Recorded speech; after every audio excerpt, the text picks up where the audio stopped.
Today, we shall be discussing Senate Resolution number 698 filed by this representation on the alleged inhumane, violent, and highly irregular acts perpetrated by the PNP personnel and unknown persons against Mayor Samson Dumanog of Bonifacio, Misamis Occidental. May I now ask the committee secretary, Loris Acerto, to kindly recognize the guests and resource persons present into this hearing. Thank you very much, sir. Sir, Senator JB, sir. I would like to acknowledge the presence of Senator JB Ercito. Thank you, Your Honor, for joining us here. Comsec, continue. Thank you, sir. We would like to recognize the presence of the following guests. From the DILG, we have Attorney Rico Alday, Attorney to the Office of the Undersecretary for External and Legal and Legislative Affairs. Morning, sir. We also have Director Wilhelm Suico, Regional Director, Region 10, DILG. We also have Provincial Director Pableo Benitez. Sir.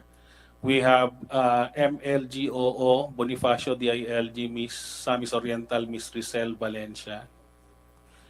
We also have Dali, Comsec, naamag ka diha. Wala lugar, dali ko. No.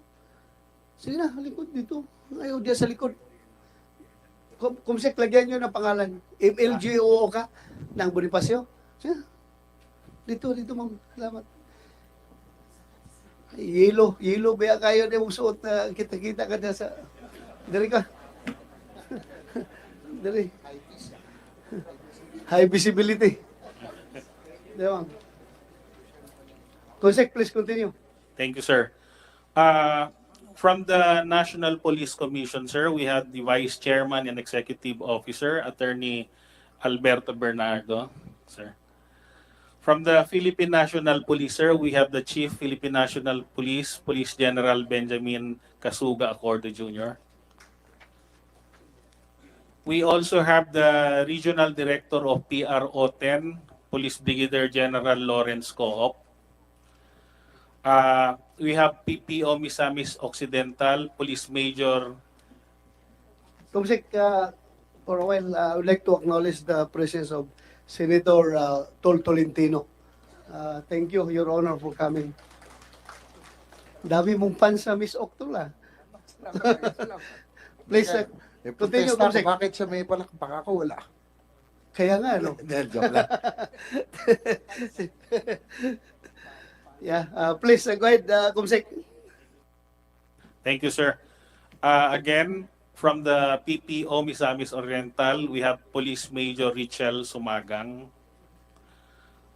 We also have from the 2nd PMFC Force Commander Misamis Oriental, Police Lieutenant Occidental, sorry, Police Lieutenant Colonel Peter Ryan B. Revillas. Thank you, sir. The DCOP of Mahinog, MPS, Police Captain Mark. Comsec, excuse me.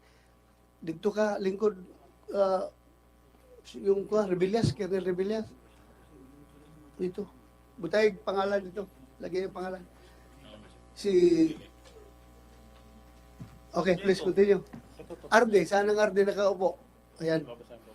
Continue, Comsec. Yes, sir. And to continue, we have DIDM? Police Major General Eric E. Noble, DIDM. Thank you, sir. From PRO 10, I've already mentioned Police Brigadier General Lawrence Coop, Police Colonel Marlon Kimno. Yes, and Police Major Richel Sumagang, I already mentioned him, sir. From the Armed Forces of the Philippines, sir, we have Lieutenant Colonel Jose Andre Monje, Commanding Officer, 10th Infantry Battalion. We also have Major Julius Gawi, AFP 10th Infantry Battalion. Morning, sir. We have Lieutenant Gier T. Galanza, Alpha Company Commander 10 IB, Infantry Battalion, and Staff Sergeant Reynante S. Cabrera, Philippine Army, Intelligence Operation, 10th Infantry Battalion. From the local government unit, sir, we have Governor Henry S. Waminal Sr., Province of Misamis Occidental, together with Attorney Pearl Grace Waminal. We also have Vice Governor Rowena L. Gutierrez, Province of Misamis Oriental. Occidental, not po Oriental, no, Oriental, sorry. And we have Mayor Charlotte Dumanhog Panal, Tambulig, Zamboanga del Sur. Morning, ma'am. We have Mayor Samson R. Dumanhog, Mayor-elect of Bonifacio, Misamis Occidental. Morning, sir. Bakit mayor-elect? Elect ba, sabi mo? Yes, sir. You know Ano, yung taong nakakuha na yan eh. sige. Mayor. Mayor, sir, sorry. Yun po yung Pinabalik nakalagay mo dito. sa Sorry, election sir. period ah. Oo. Yeah. We have Vice Mayor Evelyn C. Dumanhog, Vice Mayor ng Bonifacio, Misamis Occidental, sir. Morning, ma'am. We also have Mayor Ricky Arbulahan, Acting Mayor of Bonifacio, Misamis Occidental. Iyon. Together with Attorney Philip Santiago, Counsel for the Mayor, sir. We have Acting Vice Mayor of Bonifacio, Misamis Consec, for a while, I would like to acknowledge the presence of Senator Cynthia Villar. Ma'am, thank you for coming, Your Honor. And belated happy birthday, ma'am. Go ahead, Consec. Thank you.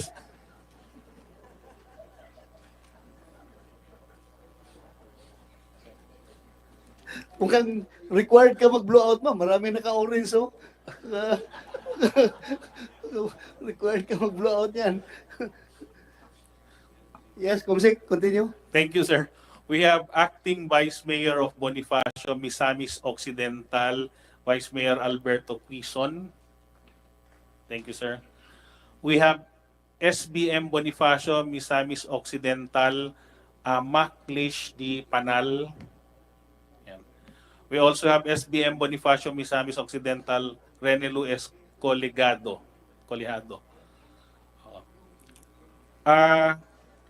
We have the main counsel of the Dumanhog, Attorney Hill Boliosos.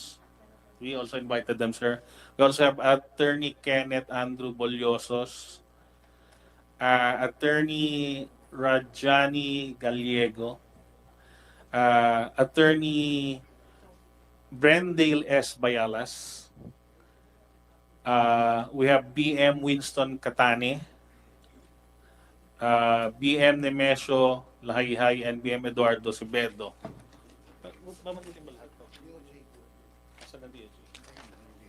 Attorney Bayalas, how are you related to Colonel Bayalas? Yung malaking tao rin na Colonel. Your Honor, I have no relations with Colonel Bayalas, Your Honor.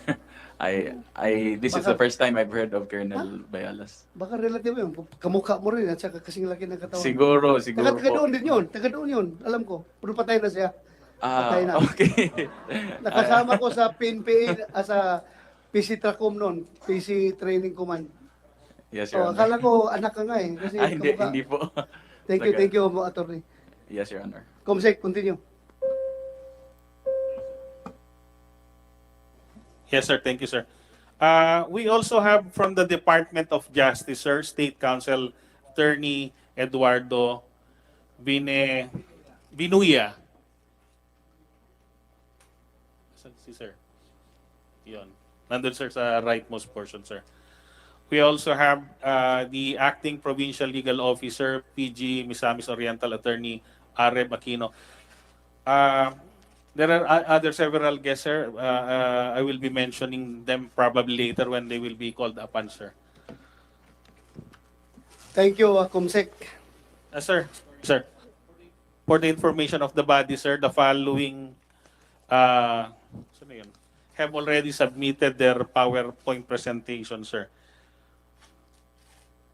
From the Office of Governor Waminal, from the Office of Mayor Dumanhog, from the Office of Mayor Gutierrez. The PNP will be also submitting their PowerPoint presentation, sir. Thank you, sir. We will let them show their PowerPoint presentation later on. Thank you.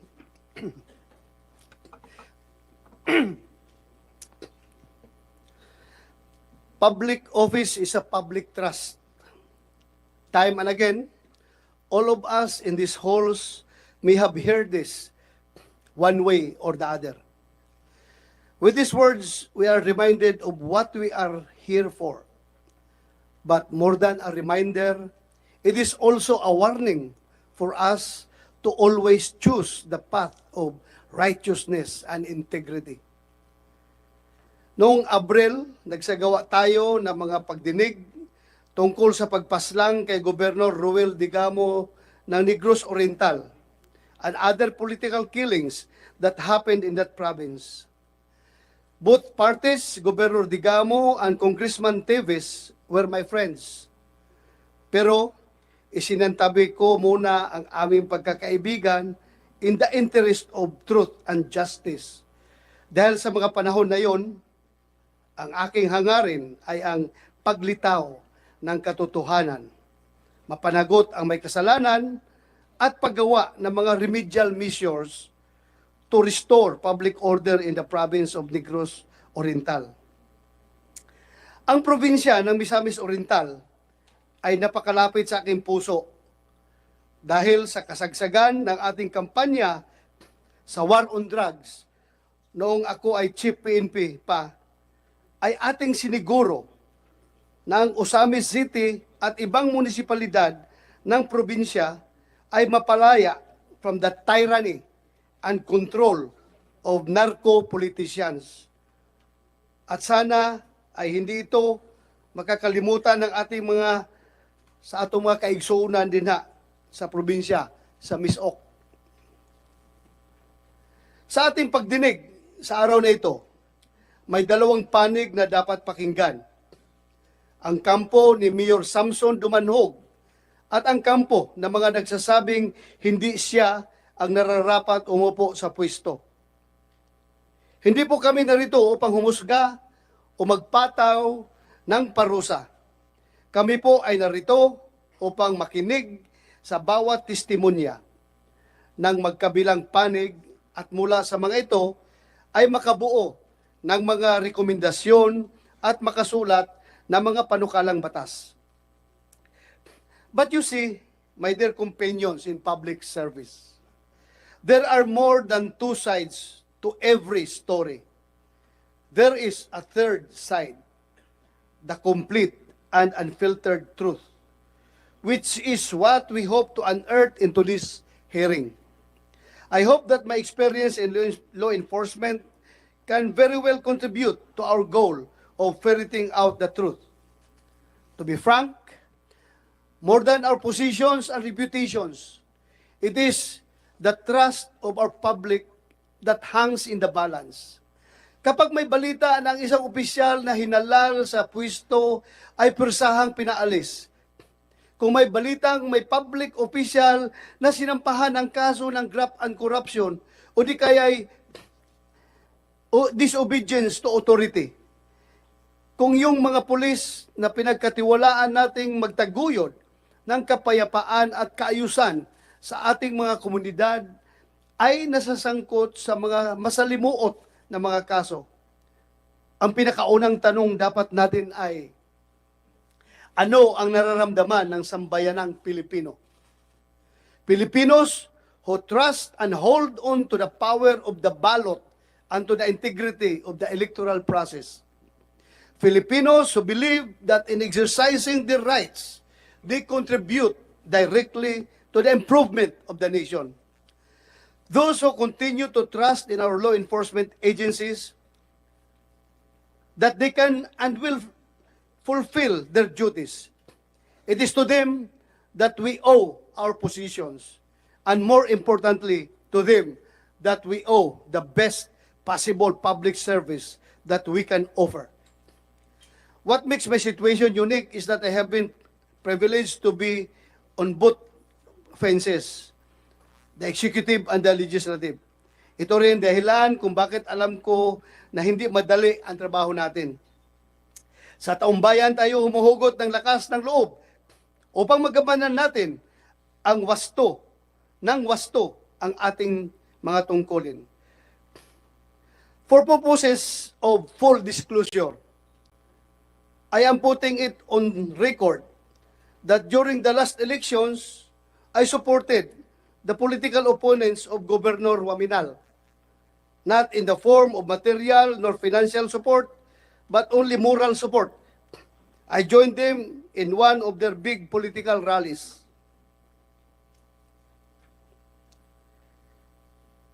Nevertheless, I can confidently assure everyone that this will not prevent me from being fair, neutral, and objective, especially as the chairman of this committee. The integrity of the Senate is one that I value dearly, same as how I value my own. Because if there is anything that I am firm about, it is the truth and nothing but the truth. Kaya nakakaasa po kayo na sa pagdinig na ito ay trabaho lang, walang personalan, walang politikahan. Huwag nating hayaang mawalan ng saysay ang tiwalang ipinagkaloob sa atin. Let us restore and maintain the public's trust in our institutions, our governance, our nation. Maraming salamat po. At this point, I would like to ask if my colleagues wish to deliver the respective opening statements. Senator Tolentino, you want to deliver your opening statement? Of course, I will follow the lead of my chairman here. I will also deliver an opening statement. My dear colleagues, resource persons present here, from a mere perusal of the documents in front of me, I think without preempting the findings of this committee, I think the main issue here would boil down to due process. Was due process observed? Was due process observed during the hearings? Was a hearing conducted? Was the service of notice done within the bounds of due process of law? Due process has been defined as encompassing a variety of rights, including notice of the charges, an opportunity to be heard, and to have counsel, and to have the right representation. Due process would mean impartiality. Due process would mean fairness. Ito po siguro yung tutukuyin ng committee ito. Nagkaroon ba ng due process? Kung nagkaroon po, nasunod ba lahat yung protocols, lalong-lalo na sa pag-serve ng notice of suspension? Kung nasunod po yon, ang nakikita ko po, Mr. Chairman, na patutunguhan ng committee report ay yung mga pag-aamyenda natin sa Local Government Code. Ano po ba yung dapat idagdag sa Section 60? Dapat po bang kilalanin maging ng Department of the Interior and Local Government yung katungkulan at authority ng sangguniang panlalawigan? Dapat po ba sigurong baguhin natin yung Local Government Code para iklaro kung ano talaga yung definition ng preventive suspension? Dapat po bang iklaro din natin sa Local Government Code yung ibig sabihin ng betrayal of public trust? Lahat pong ito ay ang patutunguhan ng investigasyong ito. Wala po tayong, kagaya ng sinabi ng chairman, ang committee ito ay magiging impartial at palalabasin yung katotohanan. Subalit, kailangan po na manaig din yung levels of authority.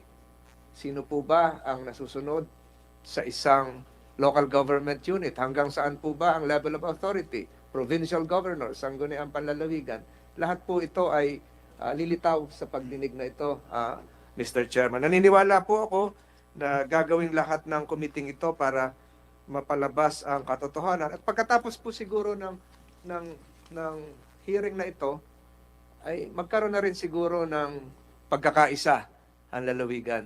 Magkaisa na rin po ang lahat para sa kaunlaran ng minamahal nating Misamis Occidental, na napakaunlad na lalawigan, at lalong-lalo na pag natapos tong tulay papuntang Tubod, papuntang Lanao del Norte, ang Ampangil Bridge, ay lalong uusbong at uunlad ang minamahal nating lalawigan ng Misamis Occidental. Yun lang po, Mr. Chairman, ako po ay pinospone ko na yung hearing ko ng 10 o'clock din.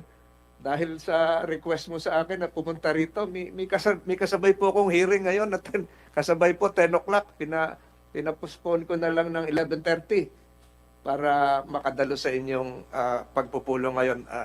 Hangad ko po na lumabas ang matibay na katotohanan at matulungan po natin ang Misamis Occidental, lalong-lalo na ang provincial capital, ang lalawigan, sa kagustuhan nilang maging isang maunlad na probinsya. Maraming salamat, Mr. Chairman. Thank you, Your Honor, Senator Tolentino.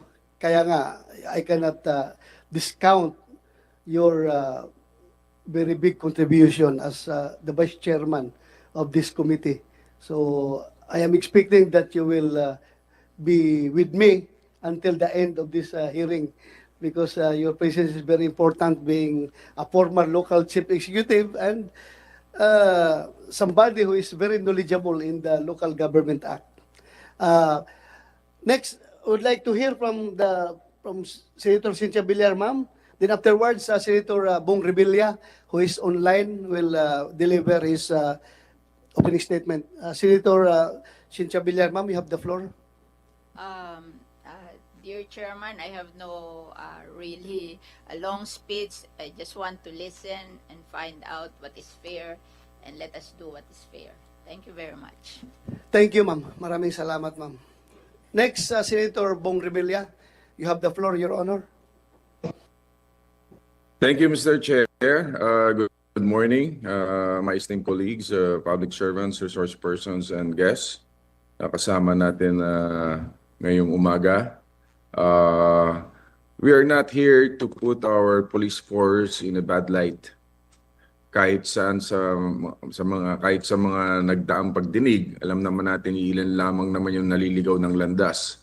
At sa halip, nandito tayo upang ibalik ang tiwala sa kapulisan. Sa pamamagitan ng pagdinig na ito, sa tulong ng ating masipag na chairman, may lalahad ang tunay na kwento sa likod ng mga social media posts at videos. And when the truth prevails, so too shall justice be served. No? At ako'y naniniwala na pag ito'y nasala natin, lalabas ang tunay na katotohanan. At yun lamang po, basta ang ano lang po natin ay sana po tayo magtulong-tulong. Ayaw natin na madungisan muli ang pangalan ng ating kapulisan. Yun lamang, Mr. Chair, makikinig na muna po ako at para ayoko namang sabihing bias tayo kung hindi tayo nakakampi, basta sa gitna lang tayo at yung katotohanan lang ang gusto natin marinig. Thank you, Mr. Chair. Thank you, Senator Bong Revilla. At medyo mahaba-haba pa itong hearing na ito. Baka makahabol ka. The people from Misamis Occidental would like to see you personally. Thank you. Yes, Mr. Chair. Habol ako. Habol ako. Salamat, Senator Bong Revilla.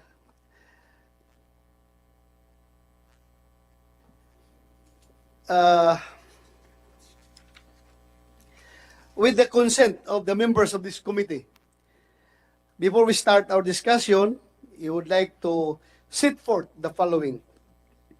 Number one, for our orderly proceeding, only the resource person acknowledged by the chair or any of the members may speak. Number two, proper management of the time we have. We will give 5 minutes for each resource person. Number three, questions shall be addressed through the chair. Sana walang sagutan na direktahan na lahat ng gusto sabihin, i-address ito sa akin. Dahil kapag uminit na yung balitaktakan mamaya, diretsahan na kayo magtatanungan. Idaan nyo sa akin para walang gulo.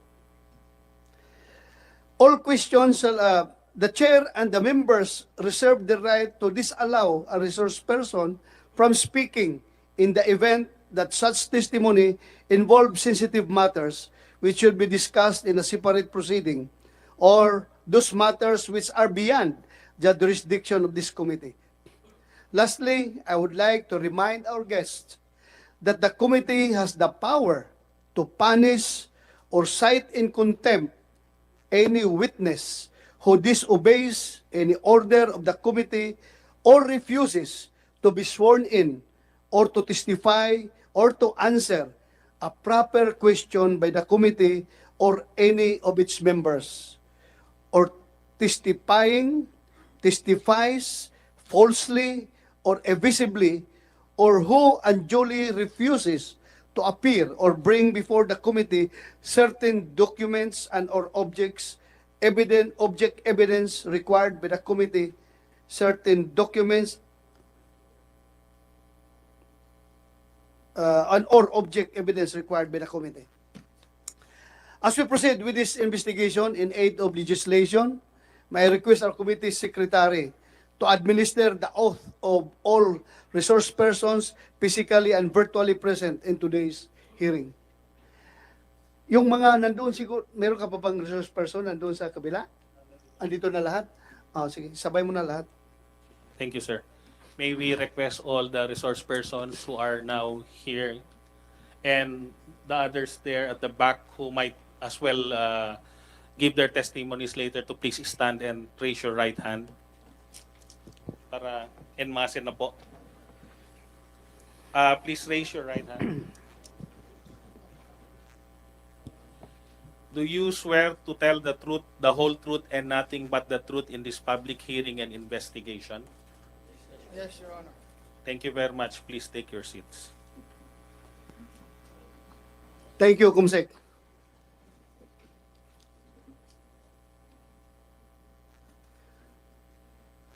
First, unahin mo natin yung presentation to be presented by Mayor Dumanhog. Meron kayo ni-ready, no? Na PowerPoint. Then after you, Governor Waminal, kung meron kayo presentation. Then after Governor Waminal, the PNP, then DILG, PNP, DILG, then Napolcom. May presentation kayo, sir? Wala. But we just want to hear your, if you have opening statement, ha? Then DILG, meron kang presentation? Wala. But we would like to hear from you also. Mayor Dumanhog, are you ready? You have the floor. Please go ahead. Mr. Chair, Yes, excuse me. The two congressmen, our colleagues, you want to say something? At makinig kami sa iyo. You want to say something? Wala. Okay lang kayo. Thank you, Kong. Thank you. Yes, go ahead, Mayor Charlotte Panal. good morning, Mr. Chair. Good morning, everyone. Before I will present the audiovisual presentation, I would like my fathers to speak first, and then after him, my mother. Okay, sa Just slide after- niya, bahala na kung magsalot-salot, magsulti, basta this time is dedicated to your group. Okay. So, go ahead. Mayor Samson Dumanhog. Yes, ma'am, go ahead. I am Evelyn Kapirig Dumanhog, the duly elected Vice Mayor of Municipality of Bonifacio. Naging public official ako ng Bonifacio, Misamis Occidental since 1998. Naging mayor at vice mayor ako for 3 terms na walang kalaban, with the collaboration between the executive and legislative departments, with the help and cooperation of the department heads. 4 na bisis nakamtam ng Bonifacio ang Seal of Good Local Governance. Bilang vice alcalde, my duties are limited only to to preside the session of Sangguniang Bayan. Hindi ako membro ng Bids and Awards Committee or BAC at wala akong pinaghawakan na procurement powers, pero kahit wala akong kasalanan, suspended pa din ako kahit walang ebidensya. Sa mga ginagawa ni Governor Waminal at mga sangguniang panlalawigan sa amin, napag-isipan ko ang naging kasalanan ko ay naging asawa ni Mayor Samson Dumanhog at pinatawan kami ng marital suspension. That's all, Mr. Presiding Chair. Thank you, Vice Mayor Dumanhog. Thank you. Yes, you have the floor. Please continue. Mayor Samson Dumanhog. Good morning, Mr. Chair. Good morning to our honorable senators and to everyone present here today. Una sa lahat, nais ko pusong pasalamatan ang ating mahal na senador, especially the Committee on Public Orders and Dangerous Drugs, spearheaded by Honorable Ronald Bato de la Rosa, for giving us such opportunity to hear our side and tell the truth about what happened last June 16 and the illegal suspension prior. Ako po si Mayor Samson Dumanhog. 30 years na po ako bilang isang public officials. 35 years na po ako bilang isang public officials. And this was the first time that I am falsely accused and forcibly ousted at my office. Today is the day that my family and I is waiting for. I am giving a full authority to my daughter Charlotte Dumanhog Panal as the family representative to narrate all the events that transpired from the first suspension to the tragic day on June 16. Thank you, Mr. Chair. Thank you, Mayor Dumanhog. Mayor Charlotte Panal, you have the floor. Good morning, everyone. Good morning, everyone. Once again, no. Mr. Chair, una sa lahat, gusto kong i-emphasize yung quasi-judicial functions. Kasi sa nakikita ko, yung quasi-judicial functions na makikita natin sa local government code, nagiging inabuso na, lalong-lalo na sa sangguniang panlalawigan kasi ginawa ng kangaroo court para i-oppress, para i-harass yung mga political adversaries. Ako din po sa ngayon, kahapon sinirban din ng suspension order. Wala akong pakialam doon. Kahit na anong nangyari doon, pinaano lang ko lang yung lawyer ko doon because yung parents ko talaga ang priority. For a while, you are suspended Yesterday, not by Misamis Zamboanga del Occidental Sur. Sangguniang Panlalawigan, Yes. but as neighboring province. Yes, because Sanggunian ng Zamboanga del hindi Sur. din ako kaalay sa politika. Whatever, we will not. Yes, continue, ma'am. Continue. Okay. Balik tayo sa Misamis Occidental. I would like to make an emphasis also that not only Bonifacio is experiencing those unjust suspensions, also the City of Osamis and Tangub City for the barangay captains. Marami ding sinuspindi doon na hindi kaalyado. Kaya nga, dapat na talaga matutukan, maamindahan yung quasi-judicial functions. Kasi Excuse me for a while. I would like to acknowledge the presence of Ay. Senator Jingo Estrada. Thank you, Your Honor, for coming over. Please continue, ma'am. Mr. Chair, kagaya ng sa akin, ang kasalanan ko daw, at first, na preventive suspension ako last March, pero nakakuha tayo ng TRO. Kasi betrayal of no, not betrayal, abuse of authority and gross negligence of duty, kasi hindi ko daw napigilan yung baha, yung flooding. Tapos after that, nag-supplemental complaint, dishonesty na naman. So ngayon, pinatawan ako ng dishonesty for 6 months preventive suspension. Not suspension, penalty suspension.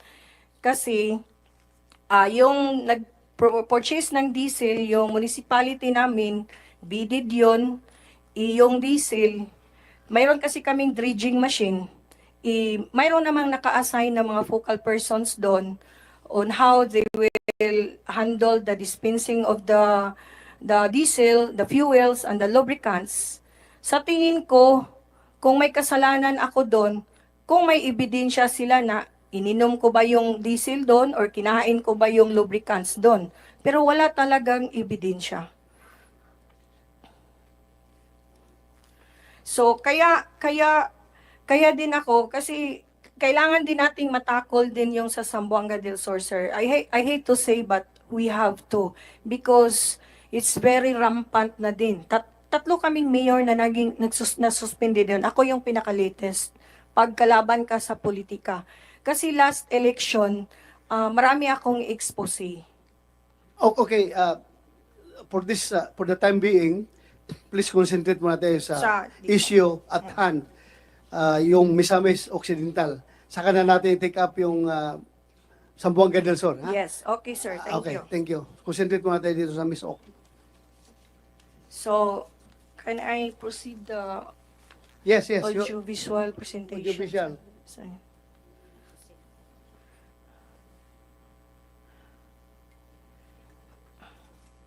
Saan yan? Paki-play ng audiovisual.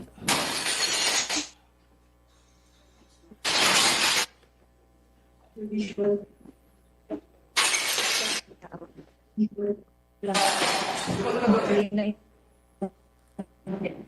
Bahala na internet.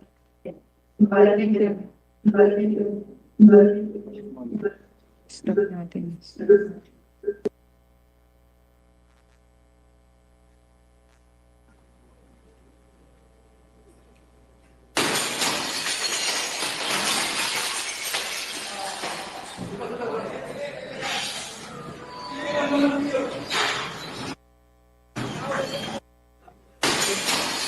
Sir, Mr. Chair, makikita nyo yung breaking the glass at sa ano yan, room sa mayor's office. Yan si Sir Ampong, yung nagdala ng ng megaphone. Siya, nandito siya. Dito si Ampong. Sabi niya sa interview, pwede ma-play. Sabi niya sa interview, bakit na ganay? Sa imong mensahe sa Nimpilit lagi na. Daw, before, pwede i-backward. O yan.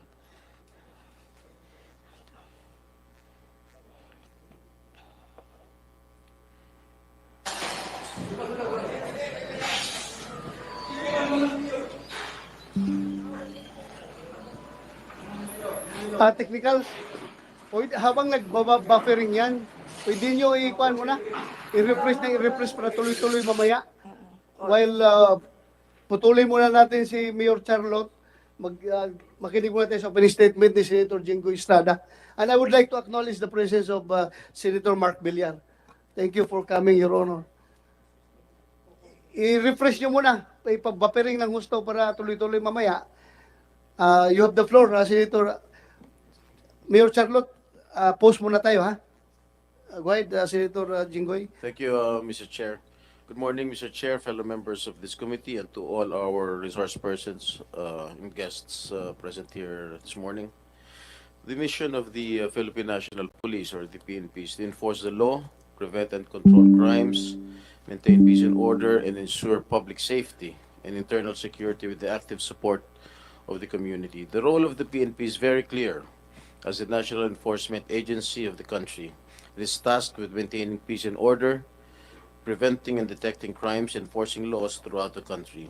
No less than the President of the Philippines called the members of the PNP vanguards of peace and urged them to continue serving the community with integrity in order to restore public confidence. Unfortunately, there is another complaint against the actions of some members of the Philippine National Police, and we are here to determine if there were indeed inhumane, violent, and highly irregular acts perpetrated by the PNP personnel and unknown persons against the person of Mayor Samson Dumanhog.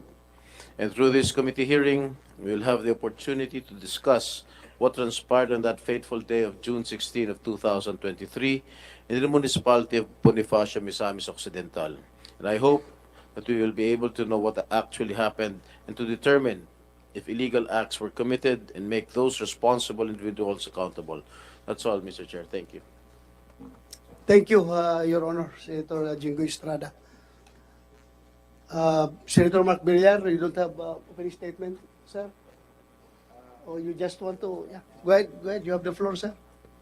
Salamat, Mr. Chairman. At ako naman po, nais ko pong suportahan siyempre ang ating probinsya ng Misamis Occidental.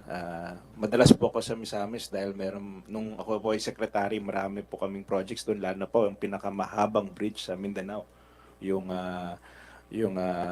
Pangil Bay Bridge, which is malapit na rin matapos. By next year, matatapos na rin. So, ako naman, para sa akin po, I just want to make sure na ngayon po sa ating hearing, lalabas po ang katotohanan at gawin natin ang lahat para ipagpatuloy ang pag-uunlad ng Misamis Occidental. Maraming salamat po.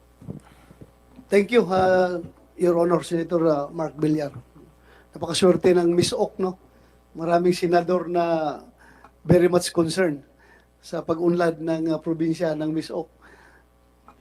Kaming lahat ay gusto talaga na makita yung pag-unlad ng probinsya ng Miss Ok. Thank you. Technicals, okay na?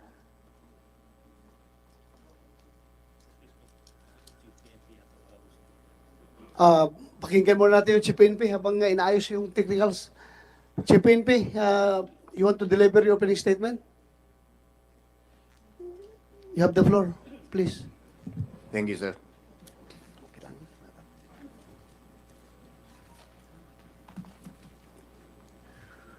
To the chairperson of the Committee on Public Order and Dangerous Drugs, Senator Ronald Bato de la Rosa, sir. To Senator Jingoy Estrada, sir. Senator Mark Villar, sir. Senator Cynthia Villar, ma'am. Other resource persons, magandang umaga po sa ating lahat. Thank you for inviting me and the PNP to shed light on this matter and the alleged inhumane, violent, and highly irregular acts perpetrated by PNP personnel and unknown persons against Mayor Samson Dumanhog of Bonifacio, Misamis Occidental.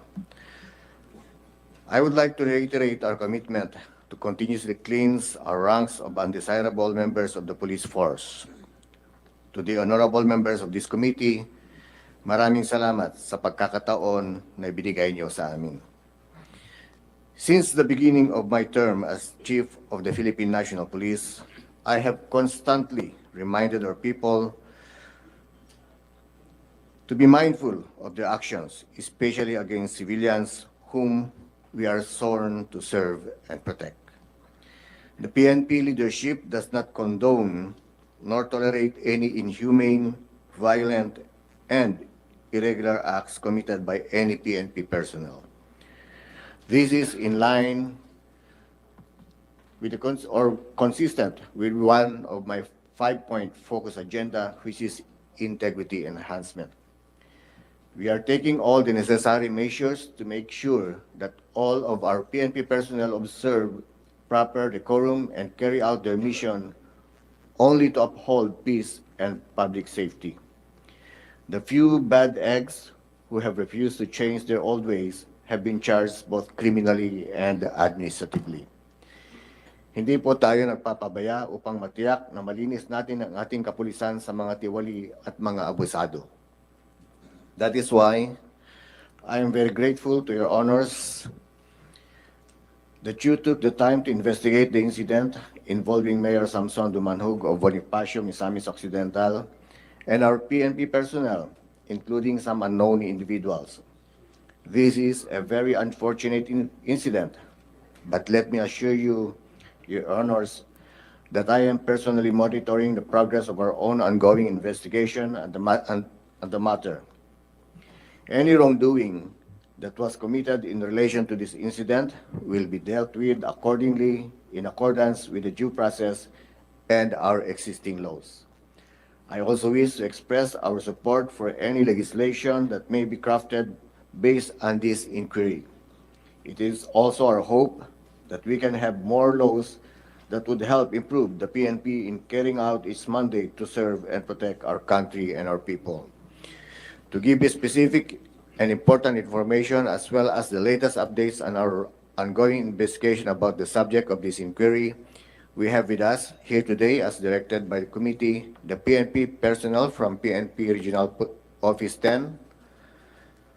Also in attendance is the Director of DIDM, Police Major General Eric Noble, Acting Director of DO, Police Brigadier Leo M. Francisco, and Acting Director of Legal Service, Police Colonel Arthur Llamas.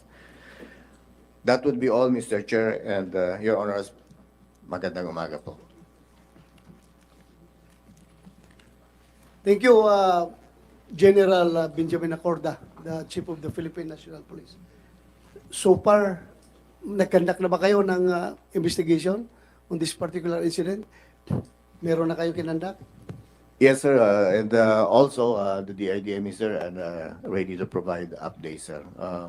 But I understand we have also presentation from Regional Office 10, sir. Okay. Thank you. We will entertain you later. Tapusin mo na natin itong side ni Mayor Dumanog. Okay na, technicals? Please continue, Mayor Charlotte Panal. Continue.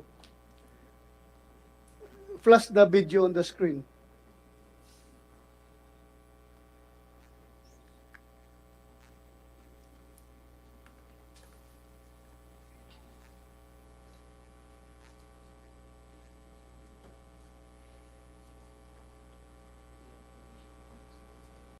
Technicals, bakit na bagal tayo? Nakakahiya naman, baka sabihin ng taga Bonifacio, Misamis Occidental, mas malakas pa yung internet nila doon sa Bonifacio kaysa Senado. Ano? Ayaw lumabas?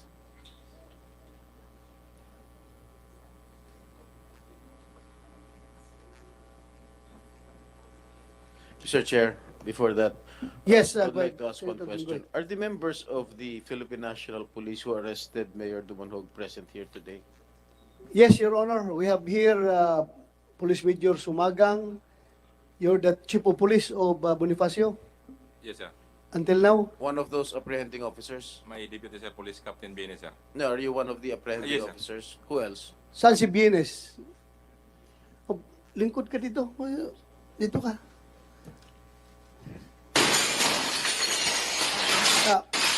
Senator Jinggoy. They're here later. Thank you. Mag-play na.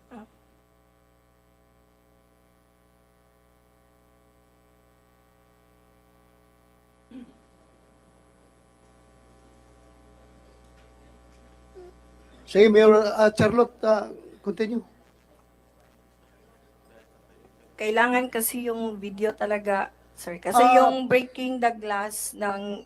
Baka yung kwan mo, yung remote mo ang medyo may problema. Ikaw pwede ba dyan? Kayo na mag-control? Wala Technicals? itong connection. Meron ka mag-control dyan? Wala. Wala itong Ballpen control. pala yan. Nakala ko. Parang Remote lang, control. laser pointer. So, sobrang laki daw ng video, itatransfer nila sa ibang file para magandang pag-play. Okay. Please do that right away. Technical.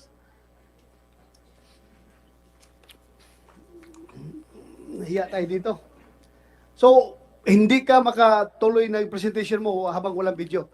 Yes, Okay. yes, Your Honor. So, other from your side na gusto magsalita without the video, meron? O ikaw na lang? Ako na lang. So, balikan kita later. Senator Tolentino, you have the floor. Kahit walang video, hindi mo pa ma-present yung sulti.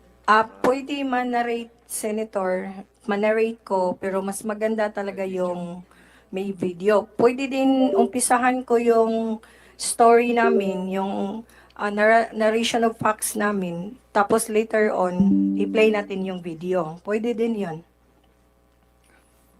Technicals, kakayanin nyo, yung plano nyo? Makinig muna kayo para klaro itong takbo natin dito. Kaya ninyo? Okay, sige.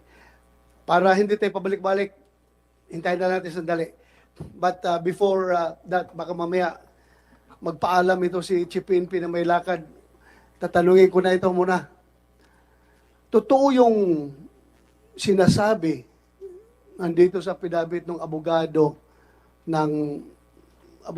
nila ni Dumanhog, Mayor Dumanhog, na tumatawag ka daw sa cellphone through the cellphone of the lawyer. Sino yung lawyer na yun? Ako po, Senator. Attorney Regine Gallego po. Ay, Attorney Gallego. Yes po. Is it true na tumawag ka kay Chief PNP, tapos kinausap mo yung si Sumagang, medyo Sumagang at si Bienes na kausapin daw ni Chief PNP? Yes po. Tapos hindi sila, ayaw nilang kausapin yung Chief PNP nila? Yes po. At that time po, I called the Chief PNP to pacify the situation because everything was so, yung magulo na po talaga at that time. So I seek the assistance kung ano po yung situation at that time of the PNP. So nakausap ko po yung Chief PNP, si General Acorda, and that at that time I told him that, sir, bakit ayaw ng mga pulis palapitan si Mayor ng mga lawyer at saka ng family? And General Acorda answered, that is the constitutional right of Mayor Dumanhog. And he said that kakausapin niya kung sino yung assign at that time, and so sabi ko si Chief Sumagang, he is the head of the local chief police. So hinanap ko si Chief Sumagang, pumunta po ako sa kanilang station because malayo pa akong at that time, nasa municipal hall ako, naglakad ako going to the police station, and ang nadatnan ko po doon was Deputy Bienes, and there were two police full gear, naka-full. Okay, I'll continue pa. Naka-full gear po sila, high-powered firearm, full gear, and Deputy Bienes was there. And then I said that General Acorda is on the line, makikipag-usap siya kay Chief Sumagang. And sabi ni Deputy, at that time na nandun sa second floor. So pumunta siya sa second floor. It took few minutes. Even General Acorda asked, ano ba, wala pa bang tao dyan? And I answered nga, wala pa po. Siya, sino bang nandyan? And I said, may dalawa pa pong pulis na nandito po. Anong mga pangalan? And then I asked, no, but they will not answer. So a few minutes after, Deputy Bienes, bumaba na siya sa second floor. And he said that Chief Sumagang is busy. He will not answer the call. So I told General Acorda nga, sir, busy po ang sagot. Sabi ni Chief Sumagang, General Acorda na, sige, kung sino na lang ang nandyan, kakausapin ko. And I said, Deputy, makikipag-usap sa'yo si General. Ang sagot sa akin ni Deputy at that time was a hand signal at biglang tumakbo sa second floor. So sinabihan ko po nirelay ko po yung message kay General Acorda. Then after few minutes din po at that time, umakyat na rin po yung dalawang naka-full battle gear na mga police. And then wala nang tao doon sa baba ng police station. So sabi ni General, sige, puntahan mo sa taas para makausap ko sila. So pumunta po ako ng second floor, but hanggang hagdan lang din po, Kasi yung dalawang pulis na naka-full battle gear, nandun na sila at nakaharang sila. So, considering that I noticed na kung may papasok dun sa second floor, they will like, anong tawag yan? They will give way. But kung ako mong nandun, they will just block yung sa daanan. So I told them that General Lacorda is on the line, makikipag-usap siya kay Chief Sumagang. So happened po at that time na nandun, lumabas si Deputy Benes, nakita niya ako dun sa hagdan at bigla naman lang siyang bumalik sa room kung saan siya galing. So that is also the situation at that time po. Thank you. General Acorda, do you confirm that this conversation with Attorney Gallego took place? Yes, Your Honor. That's why I immediately called the director of Proten to make sure that if there are other lines of contact, because it appears, to my impression, as we had a conversation with the attorney, it seems that everybody is afraid to talk with me and wanted to really avoid or evade conversation. So finally, I was able to contact also the PD, and we were told that none of them have their cell phones. All their cell phones were confiscated by the head of the implementing team, who is a civilian, and it's only... Ano, ang pulis, dinisarmahan ng cellphone ng sibilyan? That's what the chief of police had told me, and the alibi when I was able to contact him. Sino Your yun? Honor. Sino nagsabi nun? Major Sumagang, Your Honor. Sumagang. So after updating me of the situation and having talked with him, I berated him a little for not answering my call, and with that, sir, I gave instruction to Proten to make sure that he is on top of the situation and everything is monitored, to include the provincial director, whom I was able to contact on the latter part, Your Honor. Mabuti ka, mabait ka pa na Chief PNP. If I were the Chief PNP, tapos ganon, hindi ako kausapin ng tao ko, lilipad ako right there and then, liliparin ko, pupuntahan ko sa Misamis Occidental at pagsisipain ko yung mga opisyal na yon na ayaw akong kausapin. Totoo yan.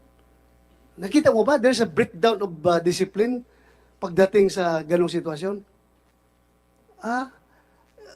That's insubordination, plain and simple. The Chief PNP, ayaw kausapin ng kanyang Chief of Police sa munisipyo. Sumagang, will you answer? Bakit ayaw mo kausapin Chief PNP mo?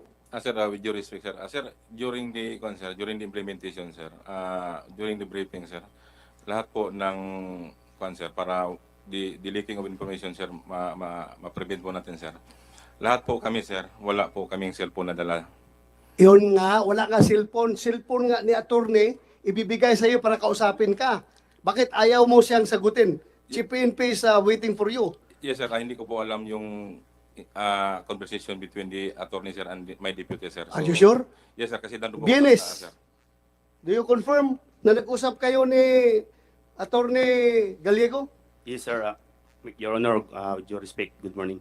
Yes, sir. At that time, sir, by distance lang po kami nagkausap, hindi totally conversation, sir. But yun na yung sinabi na attorney, sir, totoo po yun, sir. Kaya yung sinabi na attorney, sir, na umakyat ako, sir, kasi may instruction kasi binigay sa amin, sir, na isa lang yung maging spokesperson, sir. Isa lang yung... Hindi naman spokesperson, Chief PNP mo ang kakausap sa inyo. Yes, sir. Sa Chief of Police mo, hindi media. Yes, sir. Chief PNP. Yes, sir. Chairman, Bakit sinabihan mo na ayaw kausapin? Chairman, may I interject? Yes, ma'am. Yes, ma'am. Go ahead, ma'am. Kasi pag nagbigay sa'yo, lawyer nung kalaban, maniniwala ka ba na Chief PNP yun? Di ba? Ang kalaban Yes, ma'am. mo, bibigay sa'yo telepono at sasabihin Chief PNP yun. Baka hindi sila naniniwala na Chief PNP yun kasi telepono lang yun eh. So, Dapat, ang Chief PNP, tumawag mismo sa paano nila paniniwalaan na Chief PNP yun dala ng kalaban? Diba? Yes, ma'am. So, But dapat, ang Chief PNP tumawag mismo sa mga pulis at siya mismo nakipag-usap para maniwala sila na Chief PNP yung nakikipag-usap sa kanila. Otherwise, miski ako, ibibigay sa akin ng telepono, sasabihin niya Chief PNP. How will I know na Chief PNP nga yung kinakausap ko? yes, ma'am. You I can got your point. pretend, diba? Yes, ma'am. You can pretend. Dapat, Chief PNP, ikaw ang tumawag sa mga sa mga pulis para alam nila na ikaw mismo ang tumawag, wag yung lawyer ng kabila. Kasi may problema yun eh. Yes, ma'am. Thank you, ma'am. But Captain Bienes, did you believe na hindi si Chief PNP yung nasa cellphone ni Attorney Gallego? Naniwala ka na hindi Chief PNP yun? Sir, at first, sir, hindi talaga ako kasi through cellphone yun, sir eh. Ha? Kasi siya man lang yung nagsabi, sir, na si Chief PNP is online. So, paano ko ma-confirm, sir, kung si totoong Pero- Chief PNP, sir? My goodness. My goodness. Yes, sir. Kung ako tenyente or kapitan, kahit sino pa yan, may hawak ng cellphone, whether kalaban or terorista ba yan o sino, kung magsabi Chief PNP, gusto kang kausapin, magkapakapa ko dong, Yes, sir. nakausapin ko because I respect the chain of command. Yes, sir. Talagang magkapakapa ko, kausapin ko yun. Kahit sinong nagbigay sa akin cellphone, kausapin ko.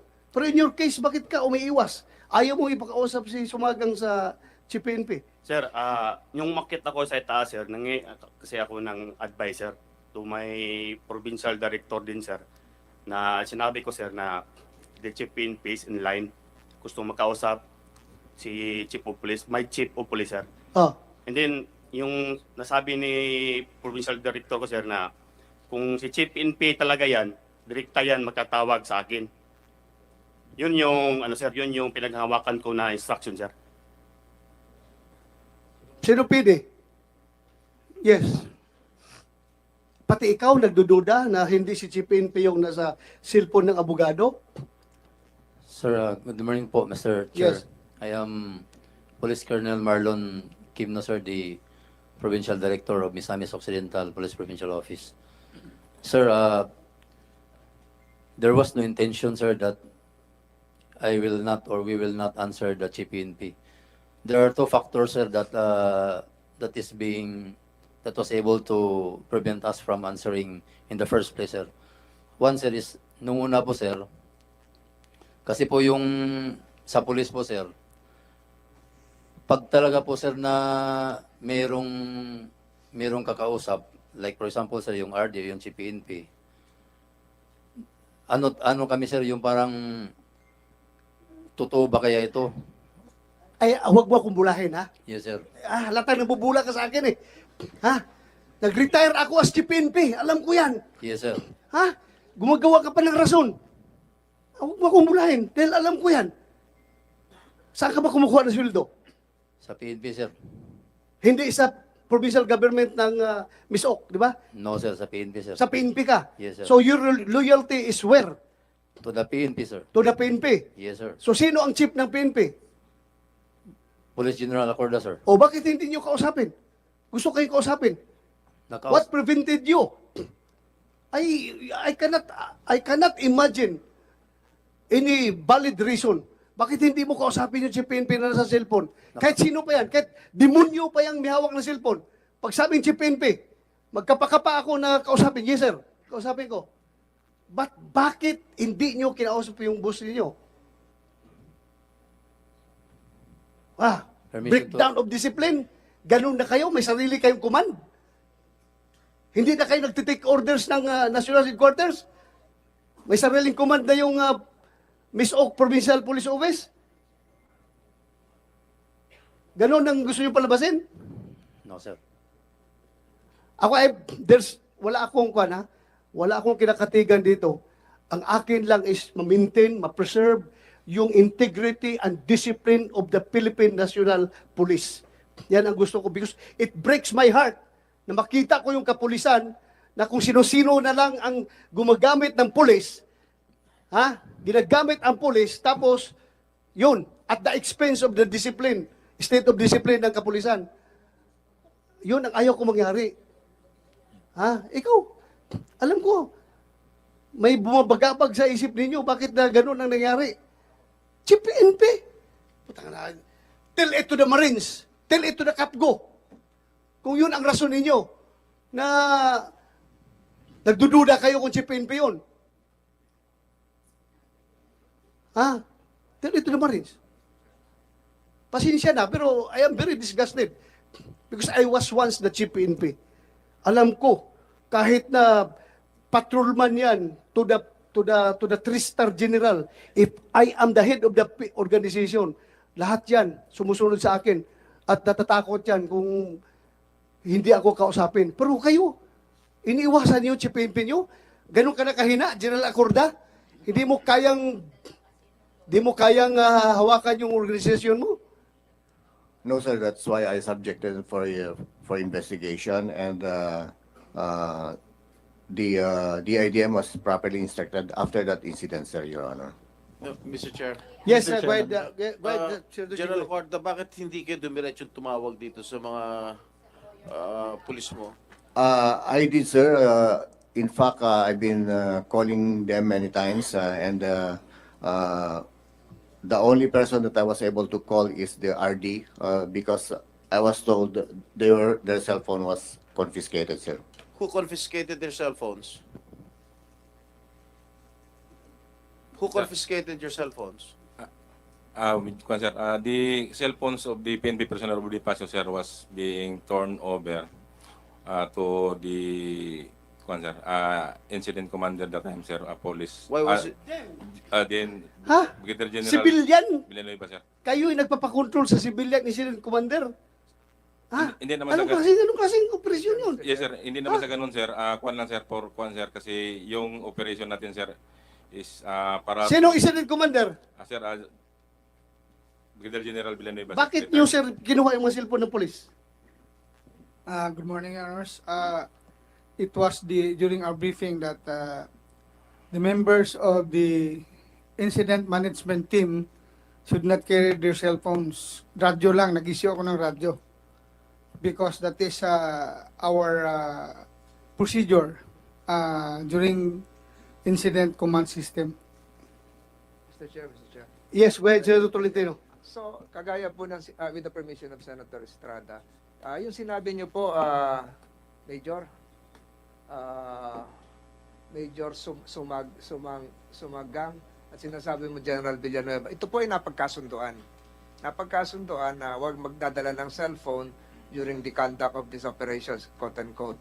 So, Yes, agreed upon prior to the operations, Yes, sir. During So- our briefing. pumayag lahat. Yes, sir. Pumayag na wala magdadala ng cellphone, sa kapalit ng cellphone, Is para radio. magkaroon ng mode of communication, nag-issue ng Issued radio. ng radio, yes. Same frequency. Yes, sir. The same frequency. And we have a mobile radio station at the incident command post. Okay, so yung nasa labas lang, yung hindi kasali sa operations, ang may hawak ng cellphone. Yung hindi kasali, yung wala sa loob. Yes, sir. Tama? Salamat, Mr. Chairman. Yes, thank you. But before I proceed, I would like to acknowledge the presence of Senator Jesus Cudero. You have the floor, Your Honor. Thank you, Mr. Chairman. I arrived late because I came from a previous hearing. Can I just backtrack a bit and go back? Just some clarifications for the record too. I don't know who can answer. Do we have a representative from the DILG? Sir, is there a valid order of suspension against the mayor? Good morning, Mr. Chair. There was a suspension order coming from the Sangguniang Panlalawigan of Misamis Occidental. I understand the Sangguniang Panlalawigan or the governor coordinated with the DILG. Did the DILG issue an order insofar as this situation and issue is concerned? We did not do, Mr. Chair. We Good Apparently morning. there is, sir. Good morning, Honorable Chair. Good morning, Honorable members of the committee. Senator Escudero, the DILG does not determine the correctness or the validity of any orders or issuances of the Sangguniang Panlalawigan. The DILG will only implement these orders if the Sangguniang Panlalawigan will ask for assistance. Which they did. No, Your Honor, wala pong na-receive ang aming DILG ang aming regional or ang aming provincial na humihingi po ng assistance ang sangguniang panlalawigan to implement their decisions. May I ask Governor Uaminaw, sir? In the position paper of the province, he stated that the province did. Thank you very much, Senator Escudero. With the courtesy of the distinguished chair, may I be allowed to first read my prepared statement to narrate the chronology of events before I can answer the I can respond to the question of the Honorable Escudero. Perhaps, Governor, you can submit it. Yes. Submit it. How long is the... Less than 5 minutes, sir. Sir, can we allow the good governor since he's here? Yes, Senator, Your Honor, Senator Escudero, we already made declaration a while ago that tapusin muna natin itong sa part ng Dumandog, then we will let Congressman Waminal answer after that. Is it okay with Your Honor? I submit, Your Honor. I submit, Your Honor. Thank you, Your Honor. So, can I ask the governor, did you request assistance from the LG? Yes, Your Honor.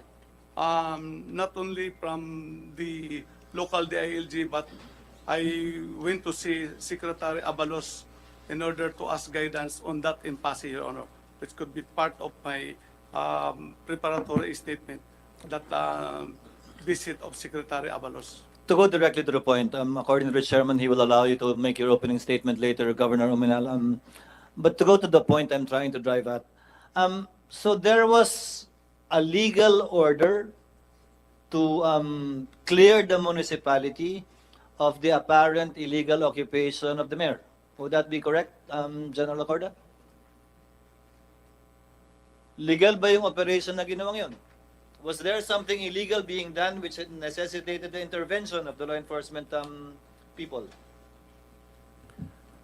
As far as the utilization of the force, Your Honor, particularly in the area of the Manhog, I left that to the discretion of the Pro-Ten because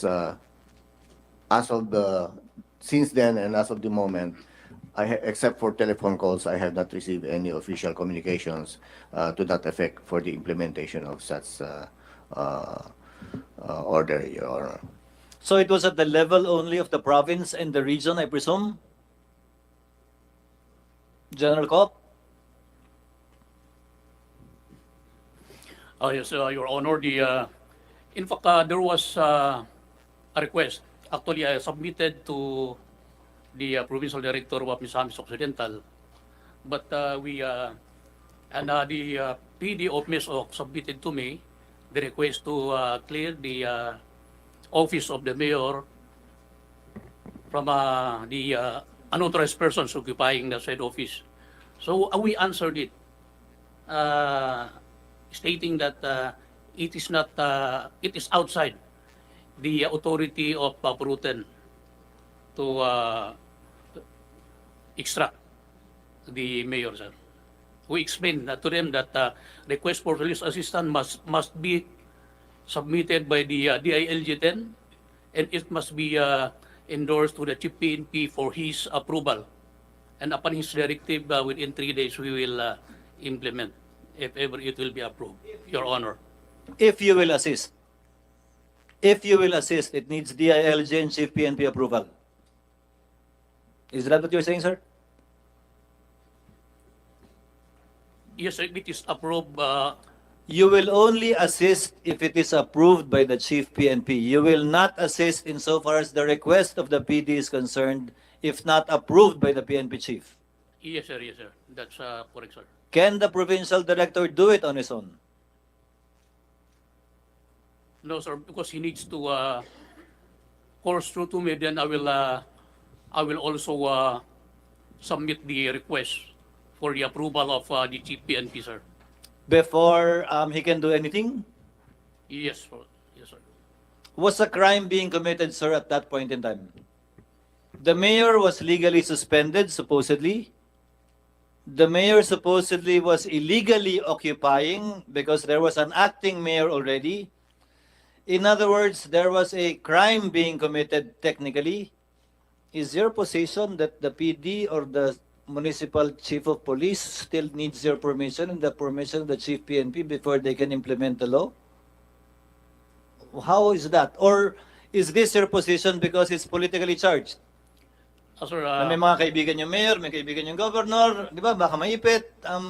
That's not standard operating procedure, sir.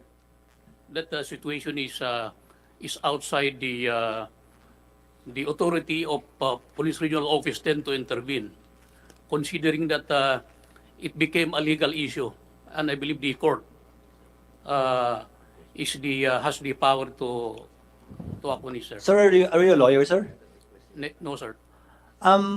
The courts can intervene if they issue a TRO or a status quo anti-order, in which case, hindi pwedeng implement yung order ng provincial of suspension. Na wala rin naman binibigay yung DILG. But if you are saying that the court should order it, there is a procedure in the local government code for the suspension of public officials. Again, I go back. Bakit kailangan umakyat hanggang sa Chief PNP to implement a simple order? And while I'm at it, my last point, Mr. Chairman, I won't belabor the point. What was the chief of police of the municipality doing all throughout this time? In theory, as will be discussed later perhaps, the mayor was suspended via a legal order following the procedure and due process in the province by the Sangguniang Panlalawigan. An acting mayor was designated following the rule of succession in the local government code. The mayor occupied the municipal building, the office of the municipal mayor and office of the vice mayor for 16 days. All throughout this time, sir, what was your municipal chief of police doing? Aiding and abetting the mayor or aiding and abetting the supposed acting mayor? Where was he all throughout this time? The chief of police, Major Sumagang, actually, we instructed him to maintain peace and order because of the situation, that it's a political standoff, and it is outside the authority of Ruten to intervene, sir, as I mentioned a while ago. Sir, how is it beyond your authority? How did it become political? Because it became a legal issue, sir, na marami kasi nga there were a lot of similar incidents, sir, wherein the PNP just tasked to maintain. That is our role, that based on the police operation. So, wag mangampi, i-maintain lang ang peace and order. Eh, sino mag-i-implement ng legitimate order? When will you finally act? If the chief PNP orders you? As in this case, it took 16 days. Is that in the manual, General Lacorda? That if it is politically charged, can you cite the provision, sir, that you will not intervene and wait for, I don't know, the ALG, the courts, or whatever? May I just read the provisions of our protocol, sir? During implementation of final decisions or orders of the court in civil cases of quasi-judicial bodies and of administrative bodies within their jurisdiction, police assistance in the implementation of final decisions or orders or resolutions of the court in civil cases of quasi-judicial bodies and of administrative bodies, except cases with issued temporary restraining order or injunction, all requests for police assistance, regardless of which courts, quasi-judicial bodies, or administrative bodies render the final decision or order, shall be submitted to the RD of the PRO where the police assistance will be rendered. And the following are the requirements for police assistance. The request for police assistance in implementation of final decision, orders, writs, shall be acted only upon compliance of the following conditions. The request for police assistance is based on an order of the court, quasi-judicial bodies, or administrative bodies. B, the written request for police assistance, including the certification, shall be signed by the sheriff or equivalent officer in quasi-judicial bodies or administrative bodies. C, the request is filed at least 5 working days prior to the actual implementation, and D, the original document of the final decision, order, or resolution must be presented. And in the absence of the same, a copy of duly authenticated by the clerk of court or other authorized representative of the court, quasi-judicial bodies or administrative bodies will suffice. That's why I gave the full jurisdiction to the PRO, sir. You delegated it, sir. Yes, sir. Mr. Chairman, the point I would like to make is this particular policy of the PNP should be reviewed, because there will be many situations wherein there will be two opposing sides taking two separate positions, and I agree with you that PNP should not be placed in the middle, and the PNP should not take sides. But neither should it sit idly by if there is a violation of the law being committed right in front of their faces. The provision governing, perhaps, Mr. Chairman, General Acorda, is final. Some decisions are not yet final but may be executory already. Kung hintayin nyo talaga maging final, then certain violations of the law would be committed for a longer period of time, because the reverse would be true. You don't need a final order in all situations to implement the law. What you need is the absence of a temporary restraining order to implement that law. If there is an executory order, final or not, issued by the courts or any administrative agency, certiorari general accorda can be filed for 6 months after the incident, or even more in some cases. So when will it finally become final? So at some point in time, that policy should be clarified. There was a clear succession in the order of leadership in that municipality, given the suspension of the mayor, and there was no TRO issued by the court. Merong acting mayor. It's as clear as day. Although I'm sure it's subject to pressure points from their friends from both sides, but that is not the point. The point is, it should not only be limited to final and executory decisions. There are certain things that the police should implement and enforce. Kesa ibigay niyo sa kamay ng tao yun, o sa ibigay niyo sa tao ng civilian, mas maganda na pong sa inyo na humihingi ng tulong. Again, whether it's final or not, I hope you clarify that particular provision or section in your manual, sir.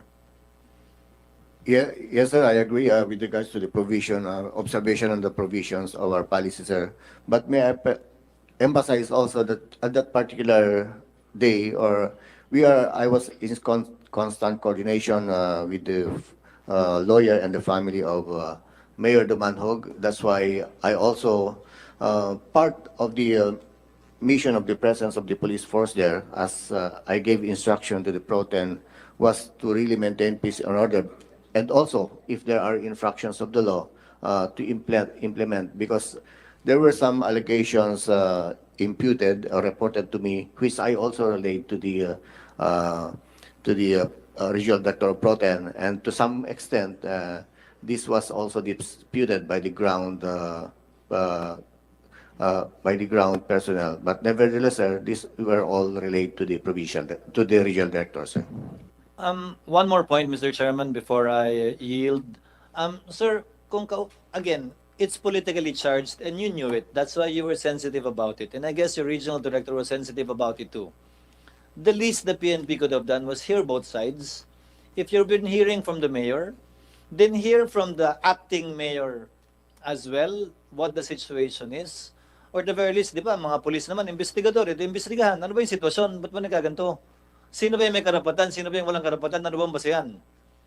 And act accordingly, not as judge, based on what the final governing authorities decided on the matter. In this particular instance, without the DILG, it would be the sangguniang panlalawigan. It would be the sangguniang panlalawigan with authority to discipline a mayor, a local chief executive within the province. It would be the governor with the authority to preventively suspend a local chief executive as well, without need of any interference from the DILG unless the matter is appealed before them. Sorry, sir, I know these matters because I served as governor as well and had to obey and follow these procedures. So please, kindly look into it because there is no need really to make it more difficult than it is already on the ground, so that the PNP and the chief PNP will not be put in the middle of warring political factions or arguing political groups. Thank you, Mr. Chairman. Thank you for the time. Thank you, Senator Chis Escudero. Before Senator Jinggoy, Senator Tolentino would like to some question because he's going to another hearing. Yeah, you have the floor. Alis na po kasi ako, have to preside 11:30. You have the floor, Senator Tolentino. Two questions lang po, two questions. Earlier, coming from the line of questioning of Senator Escudero, Attorney Alday of the DILG. Ano po kayo doon? USEC, ASEC, or what? Your Honor, I am the representative of Undersecretary Llamas, Your Honor. Undersecretary Llamas. So Undersecretary Llamas is what? Undersecretary for External Legal and Legislative Affairs, Yes, Your earlier Honor. on, you mentioned something that walang naging aksyon ang DILG. Kasi sa unang tanong ni Senator Escudero, but I have here a document coming from the DILG signed by Attorney Juan Victor Llamas. Familiar ka sa kanya? Yes, Your Honor. Yes, Your Yun yung Honor. boss mo? Yes, Your Honor. Okay. Page 2 of the said document coming from Attorney Llamas addressed to Wilhelm Suico, Regional Director DILG. Magkatabi yata kayo ngayon. Ang nakalagay po dito, in response to your request that this department is constrained to recognize the preventive suspension against the spouses dumanhog, considering that blah blah blah. That's page 2 of the letter dated June 9, 2023. Are you familiar with this? Coming sa boss mo. I have a copy here. So hindi ka familiar dito? Ikaw ang representative ni Attorney Llamas. Yes, Your Honor. So you're not familiar with this document? No, I am familiar, sir. Oh, so but sinabi mo kanina walang naging action yung DILG. Nakalagay dito, the department is constrained to recognize the preventive suspension. No, Your Honor, what I said earlier is the department will not act on the legality or illegality of any preventive suspensions since the Department of the Interior local government does not exercise quasi-judicial functions. Yes, I recognize that statement. But what is the meaning of this? This department is constrained to recognize. Nire-recognize yung aksyon ng Sangguniang Panlalawigan. Ano ibig sabihin nun? Your Honor, pursuant to the memorandum... Isahin natin, meron ba talagang naging letter na ganito? Yes, Your Honor. Yes, there is a letter indeed. So nakalagay, recognize. So ni-recognize, at teka muna, under ba na, ang kapulisan ba, under ng anong kagawaran? Under ng DILG. DILG rin, ano? DILG rin. So, Attached agency. ni-recognize ng DILG Secretary, yung boss mo, si Yusek Llamas, yung suspension ng Sangguniang Panlalawigan. So, ibig sabihin po ba niyan, yung recognition ay hindi parte ng inyong quasi-judicial function? Your Honor, recognition basically, sir, pursuant to So, educate us. Ano ibig sabihin ng recognition? Just recognizing that there is a Sangguniang Panlalawigan decision for preventive suspension, Your Honor. So, with that recognition, yung bang opening statement ko kanina, ni-recognize nyo rin na nagkaroon ng administrative complaint? Yes, Your Honor. Nagkaroon ng hearing? Yes, Your Honor. Nagkaroon ng presentation of evidence? Yes, Your Honor. So, nagkaroon ng desisyon? Yes, Your Honor. So, pwede mo ba sabihin na ni-recognize nyo yung naging proseso ng sanggunian? We do not decide on whether or not... Interpretation mo na yan, pero nakalagay dito recognition eh. So, Mr. Chairman, this document would show, and this would be part of the records of these proceedings, that the DILG indeed recognized. And the Philippine National Police, being an attached agency, Attorney Alday, of the DILG, would likewise, considering that you're the mother organization, should likewise recognize the suspension order. Di ba? So mali na yung sinabi mo kanina na wala kayong alam dito sa naging proceedings. Binabacktrack natin kasi yung unang pasok ko dito, I'm coming from, was due process observed? Was due process observed, Attorney Alday? Your Honor, we do not decide on whether or not there is due process observed. We simply recognize that there are decisions and without any stay orders from any other agency like the Office of the President, Can be implemented, can be executed. it is executed, Your Honor. Okay. Thank you, Mr. Chairman. Kinlaro ko lang po yan before I go to my other hearing. Maraming salamat Thank you. po sa Thank you, pagkakataon Senator ito. Tolentino. Thank you very much. Technicals, okay na tayo? Can we let Mayor Panal continue her presentation? Go ahead, you have the floor, Mayor Charlotte.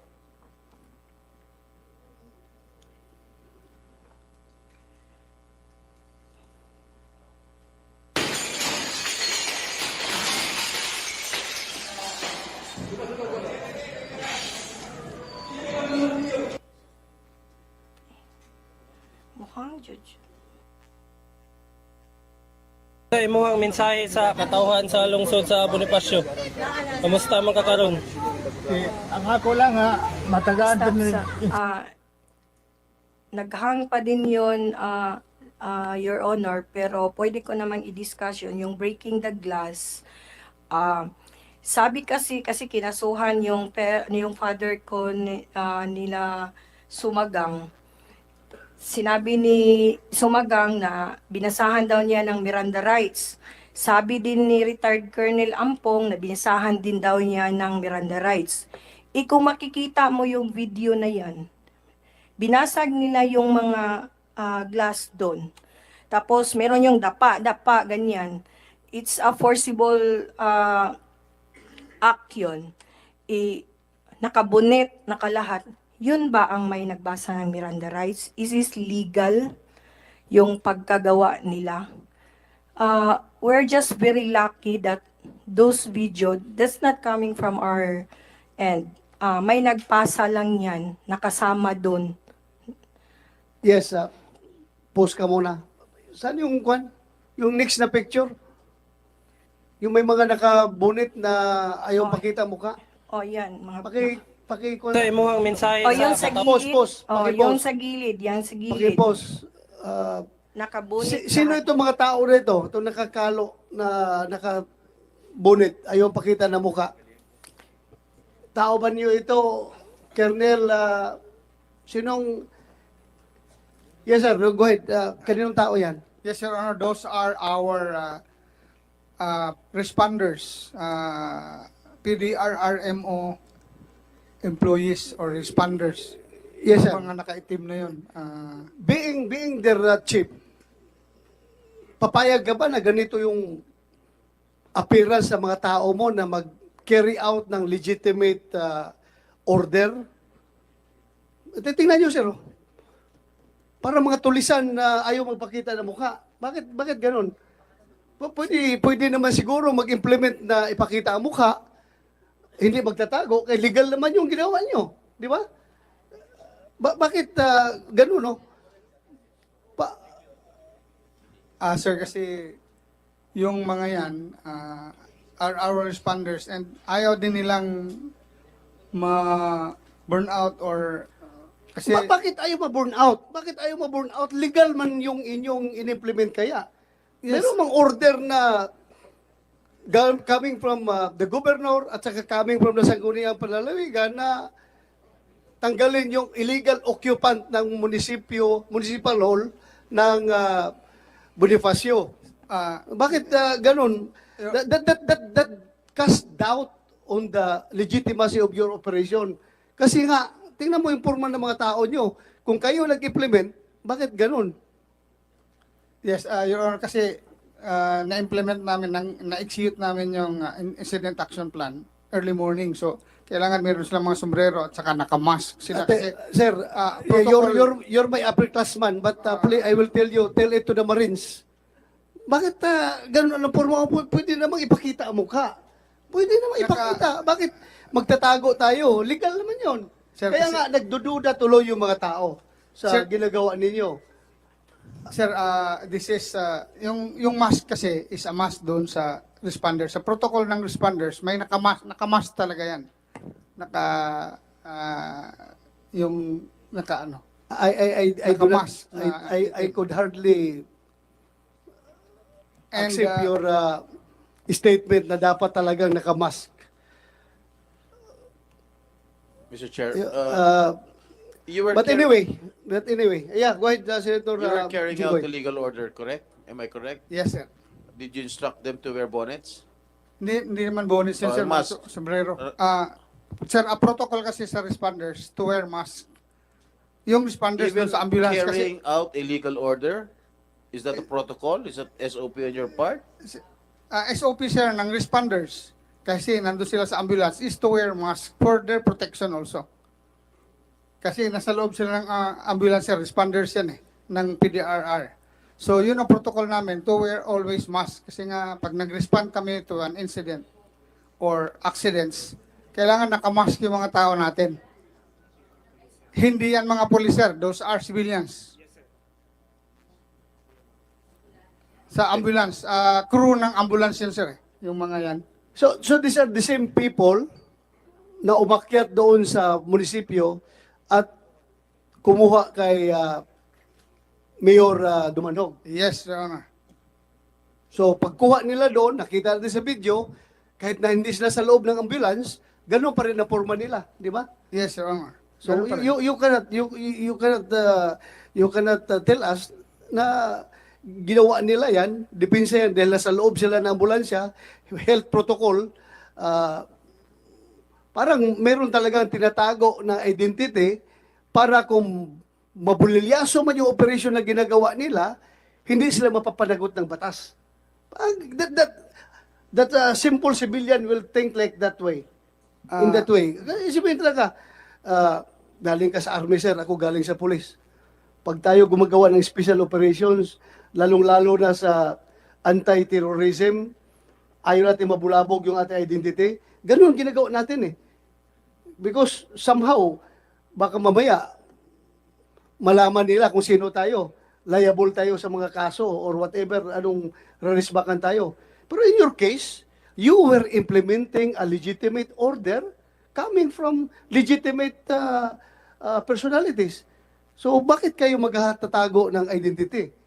Dapat sinabi mo yun sa mga tao nyo na legal itong ginagawa natin. Huwag tayong magtago ng ating identity.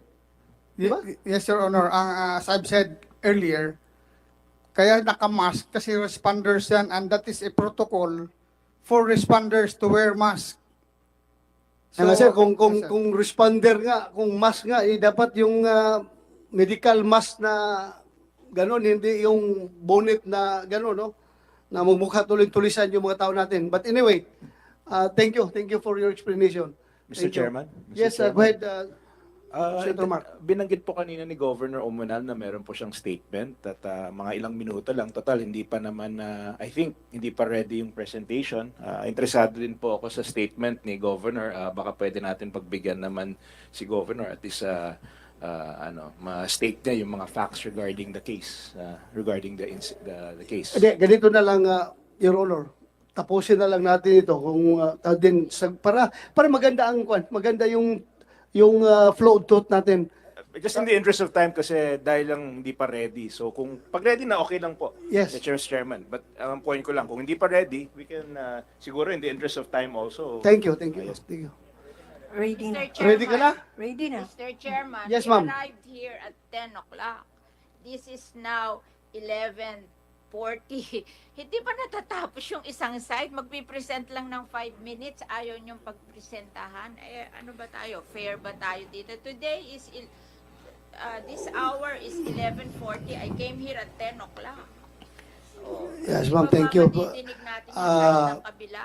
Hindi tayo nagpapakita po dito ng bias, ha. We as much as possible, we want to be fair dito.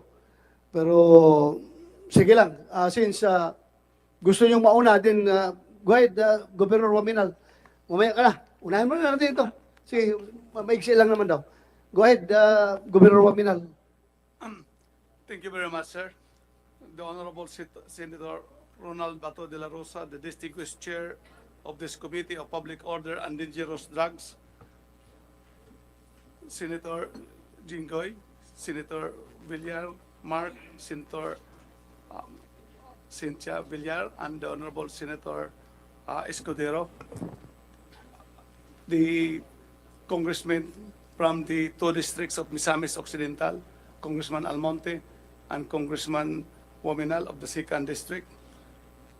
My colleagues in the provincial government who are also invited into this hearing, the board members, the vice governor, resource persons, the Misamisnons who are watching in this hearing today. Ladies and gentlemen, good morning. On behalf of the province of Misamis Occidental, allow me to express our sincerest gratitude to the Senate, headed by the Senate President Honorable Juan Miguel Zubiri, and to this August Committee for extending us this invitation pursuant to Senate Resolution 698. I welcome this Senate inquiry as this will be a proper venue where we can present the clear picture of what had happened insofar as the case of suspended Mayor Samson R. Dumanhog is concerned. In this manner, we can clarify everything on what was maliciously circulated on the social media once and for all and put the issue to rest. Before going further to the core of this issue, and considering that this matter being heard at hand involved public order in my province, allow me, Your Honors, to take this opportunity to give you briefly the historical background of the peace and order situation of the province of Misamis Occidental.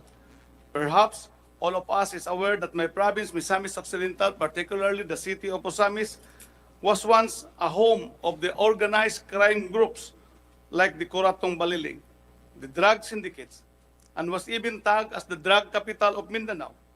Uncontrolled crimes on various forms were rampant and had greatly disturbed the peace and harmony of my province and the city of Osamis because of the presence of such criminal elements. Before, in our place, PNP means Pulis ni Paruhinog, not Philippine National Police. In 2016, when President Rodrigo Duterte became President of the Republic of the Philippines, and with the very able and dynamic leadership of then PNP chief, now Senator Bato de la Rosa, the tides have changed in the city of Osamis, together with the whole province, because of their strong political will that dismantled the organized crime groups and drug syndicates in the area. The Misamisnons, therefore, are grateful to our former President Digong Duterte and to Senator Bato for their enormous contribution in bringing back the peace and stability of Misamis Occidental and the city of Osamis. As Congressman, I fully supported the administrations and the police in its war on drugs and criminalities. I know that this fight is not easy, and I even got 3 assassination attempts in my life and put the safety of my family at risk. But I remain steadfast in my desire to achieve lasting peace and order in my province. To keep up peace and development in my province, as Congressman, I have worked hard in my 3 terms to bring 27 billion pesos worth of infrastructure projects with the Misamisnon are now enjoying their benefits.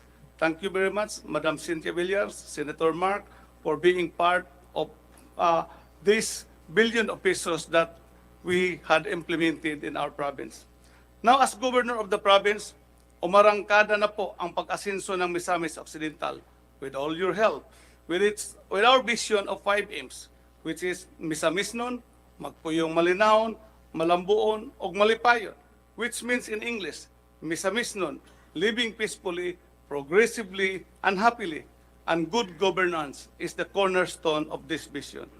In the municipality of Bonifacio alone, for the past 9 years through this representation efforts, a total of 3.7 billion infrastructure projects were provided in the said municipality under the leadership of the now suspended Mayor Samson R. Dumanhog.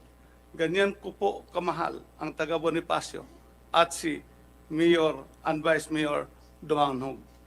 Kaya nung nalaman ko ang ginawa ni suspended Mayor Samson Dumanhog involving issues of corruption, I was dismayed considering that despite the support I extended to his municipality, suspended mayor chose to take the wrong path that has tarnished the image of the municipality in the principle of good governance, which lies at the core of the province 5 aims vision.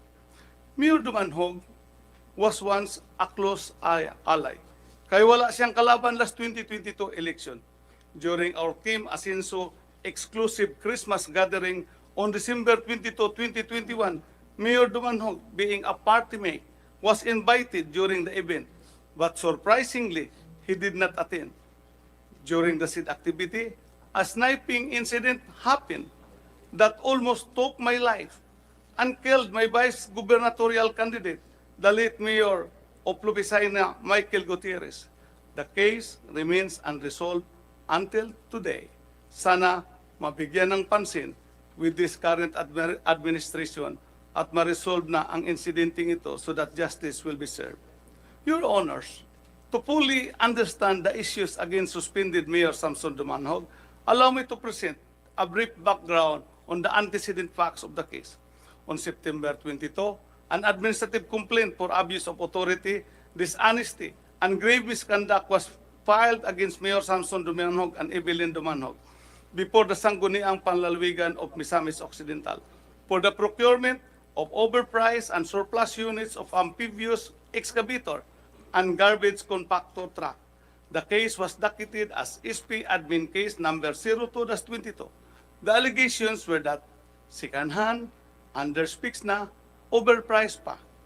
After intensive investigation during the proceedings of the case before the Sangguniang Panlalawigan, on December 3, 2022, the SP issued its decision by promulgating Resolution number 771-2022, which found both Samson R. Dumanhog and Evelyn C. Dumanhog guilty of abuse of authority, grave misconduct, and dishonesty for the graft and corruption issue with a penalty of 6 months suspension, which expired on June 5, 2023.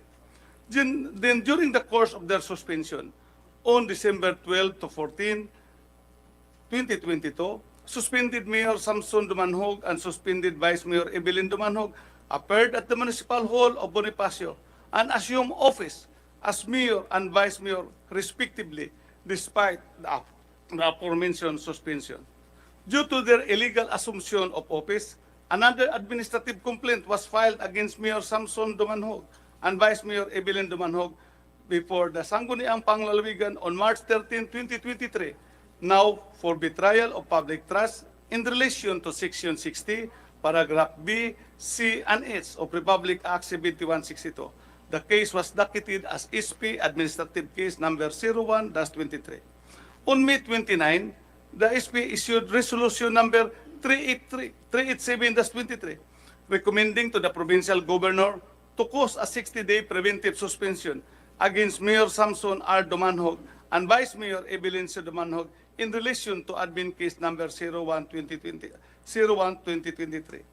Performing my ministerial duty enshrined in our Local Government Code of 1991, I issued on May 30 a Special Order number HSO 051 implementing the preventive suspension rendered by the Sangguniang Panlalawigan of Misamis Occidental.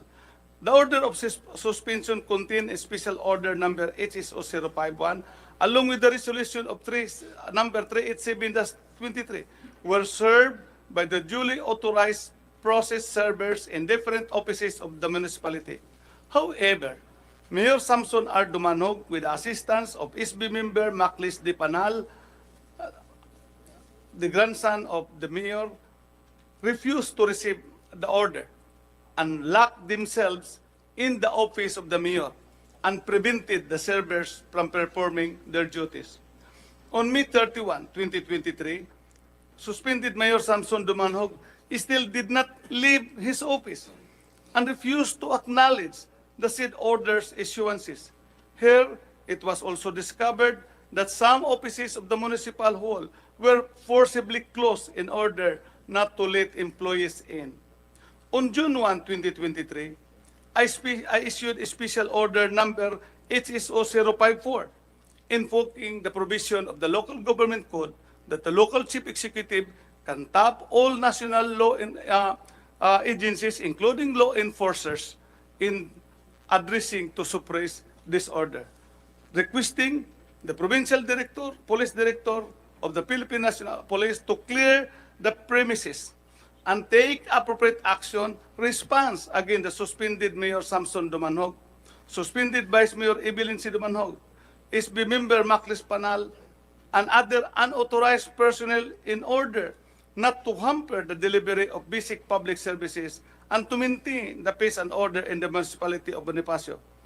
However, there was no action from the provincial police director for reasons which probably known to him and none known to us.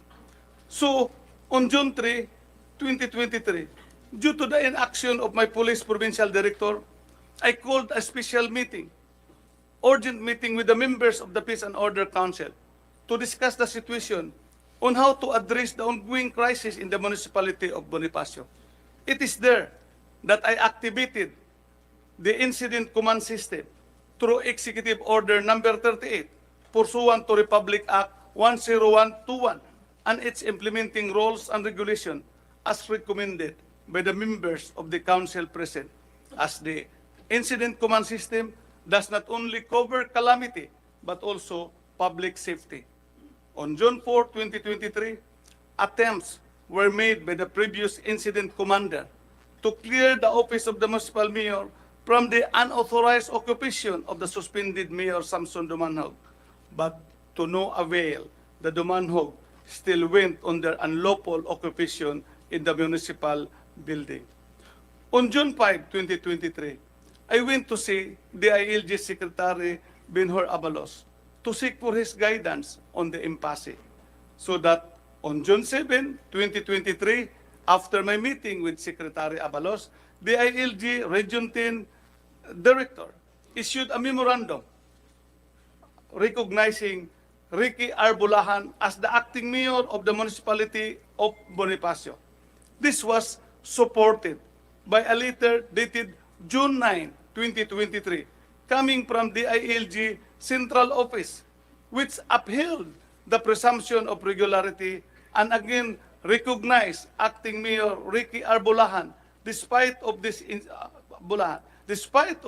issuances, Samson R. Dumanhog and his cronies still remain in the municipal mayor's office and continue to camp out on government property, thereby disrupting the delivery of basic services to the people. On August 14, 2023, as governor of the province, I made a thorough and careful evaluation. I realized that the diplomatic efforts made, I was informed by the regional director of the police, who is here present, because I also communicated with him for an assistance in relation to the impasse, that he made a personal visit and contact with suspended Mayor Dumanhog, but to no avail. It was not successful. I learned also that the director of the DILG Region 10, Director Suico, made also a diplomatic efforts in reaching out suspended mayor, but to no avail. The representation was not successful.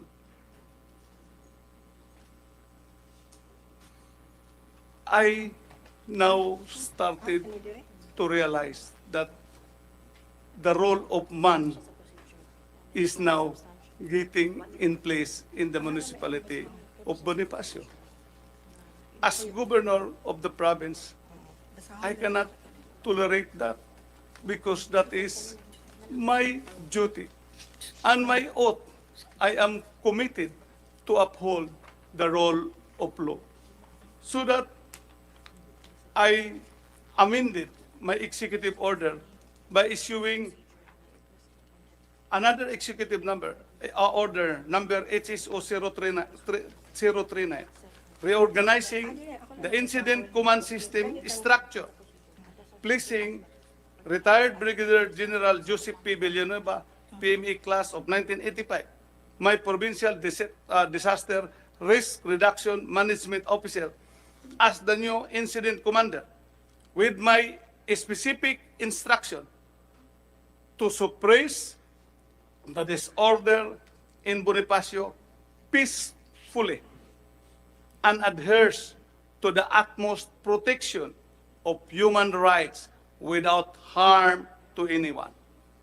To summarize, Your Honors, the case at hand is plain and simple. It is about the issue of graft and corruption committed by suspended Mayor Samson R. Dumanhog and Vice Mayor Evelyn Dumanhog under defiance to the legal orders issued and implemented by duly constituted authorities.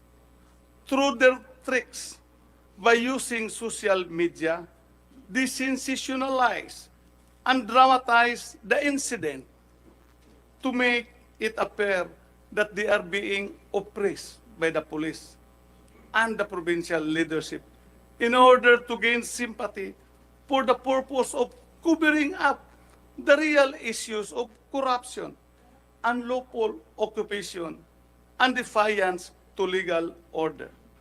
On this note, Your Honors, may I request that Brigadier General Villanueva be recognized to give his presentation insofar as the detailed execution of the incident command system is concerned that led to the peaceful extrication of suspended Mayor Samson R. Dumanhog from the office of Municipal Mayor on June 16, 2023.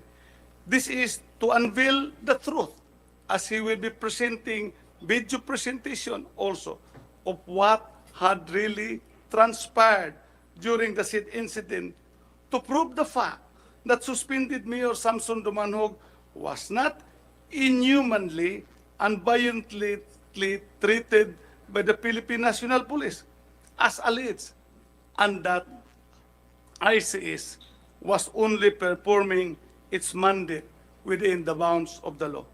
Thank you, Your Honors, and with the kind permission of the Honorable Chair, Brigadier General Villanueva be recognized for the presentation of the execution of my order. Thank you, Governor Waminang. Balikan lang natin yung execution mamaya. Balikan muna natin ito, ha? I have already given your time. Pakinggan rin muna natin itong kabila dahil supposed to be silang nauna, di ba? Yes, Your Honor. But before you continue, Mayor Panal, Can you recognize my lawyer, Your Honor? Our lawyer. you're the counsel of Yes. the Dumanhog. Okay. Can I say something? Sandali, ha? Sandali. Few minutes only. Is advantage? Ha? Yes, I took my oath earlier. Yeah. Yeah, I'm very sorry, attorney, no? Because under the rules, the council are not allowed to speak, only the principal. No, but So if I- you want to give advice, legal advice to your principal, you can do that. I But would just like to make some comments because when the Honorable Governor made his statements, there are facts that he missed. but maybe But it's very important to this body because the two administrative cases he was talking of was dismissed by the office of the president, and there is no graft and Maybe, corruption. Mr. Chair, I you can allow relay that you- to your client. yeah, please advise your client, and your Okay. client will present it to this Okay, committee. Your Honor. Ha? Advice na lang. Ha? Okay. We will be breaking the rules if payagan kita, ha? And in fact, Mr. Chair, he shouldn't be sitting there. He should sit behind his your client. It's Come on. the Senate to... You should be not sitting there. Invited ka ba? You're invited? Yes, invited. He's also invited. You are the lawyer of the Dumanhogs, correct? Yes, resource Okay, person. you sit behind your client. Yes, attorney, please, doon ka para mag-usap kayo ng mabuti para ma-present niya yung gusto mong sabihin. Tabi kayo, magtabi kayo. Tabi na lang tayong lahat. Ha? Yes. Lagi-lagi ay sa umakay. Attorney Gallego was given the floor because he was invited as a resource person dahil nga lumabas yung kanyang pangalan doon sa investigation. But si Attorney yung Judge counsel Villas, is limited only to giving advice It's to the counsel. Okay? So, can I proceed, Your Honor? This is the... Yes. Please the continue. Decision coming from the OP, Office of the President. Okay, This please is go ahead. related to the procedure. The complaint was filed on September 8, 2022. The summon issued in relation thereto was dated 12 of September 2022, and the preliminary conference was held on 6 of October 22. All of these events took place within the 90-day prohibitory period prior to the scheduled December 5, 2022 BSK. Thus, the said acts of the SP violated Section 62, Paragraph C of the Local Government Code. The SP had no authority to take cognizance of the complaint against the appellants and act thereon during those times. Although the 2022 BSKE was eventually postponed by virtue of Republic Act number 11935. This law was passed only on October 10, 2022, or 4 days after the preliminary conference was held. It is a well-entrenched principle that institutes, including administrative rules and regulations, operate prospectively unless the legislative intent to the contrary is clear, because the retroactive vested the law looks forward, not backward. Absent any express provision of the retroactivity of Republic Act number 11935, it could not divest the right of appellants against any investigation within the 90-day prohibitory period. But even if this office were to consider the complaint as having been validly filed, the same still fails upon a consideration of the merits. The liability of Vice Mayor Dumanhog. Anent the liability of Vice Mayor Dumanhog, the SP found her administratively liable for failing to faithfully discharge the obligation attendant to her office. The SP ruled that had she exercised due diligence and scrutinized the technicalities of the loan and the actual condition of the purchase units, she could have prevented the purchase of the overpriced and surplus equipment instead of relying on the report of her colleagues. According to the OP, we do not agree, according to Office of the President. A municipal vice mayor sits as the presiding officer of the ISB, and her mandate is to ensure that the ISB effectively conduct its business for the general welfare of the entire municipality. The vice mayor's role is to embody impartiality, and as the presiding officer of the ISB, she is without liberty to take sides or to cast a vote on every question for deliberation of the body, unless the vote is only to break a tie. Vice Mayor Dumanhog's responsibility as a presiding officer of the ISB was limited only to presiding over the ISB's proceedings for the purchase of the heavy machineries. She had no participation in their procurement, and even assuming arguendo that the procurement thereof were tainted with irregularities, her limited participation negated any liability on her part. Excuse me, pause muna sandali. What you are reading right now is the decision of the office of the coming President. from the office of the President in response to your appeal Appeal, yes. for the reversing, because we got last May 24, the office of the President released a decision. It is reversed and set aside and exonerated. It means so how many decisions? Two decisions, and it is For the- contrary for- contrary sandali, to for the corresponding to the two decisions coming from The SP. Sangguniang Palaluigan. yes. Unya na. Governor, sandali were you aware of this? Two decisions coming from the office of the President as a result of their appeal? Yes, Your Honor. But that decision that she is referring to is not the issue of this illegal occupation, because that expired already on June 5. That refers to the administrative complaint of 02-22.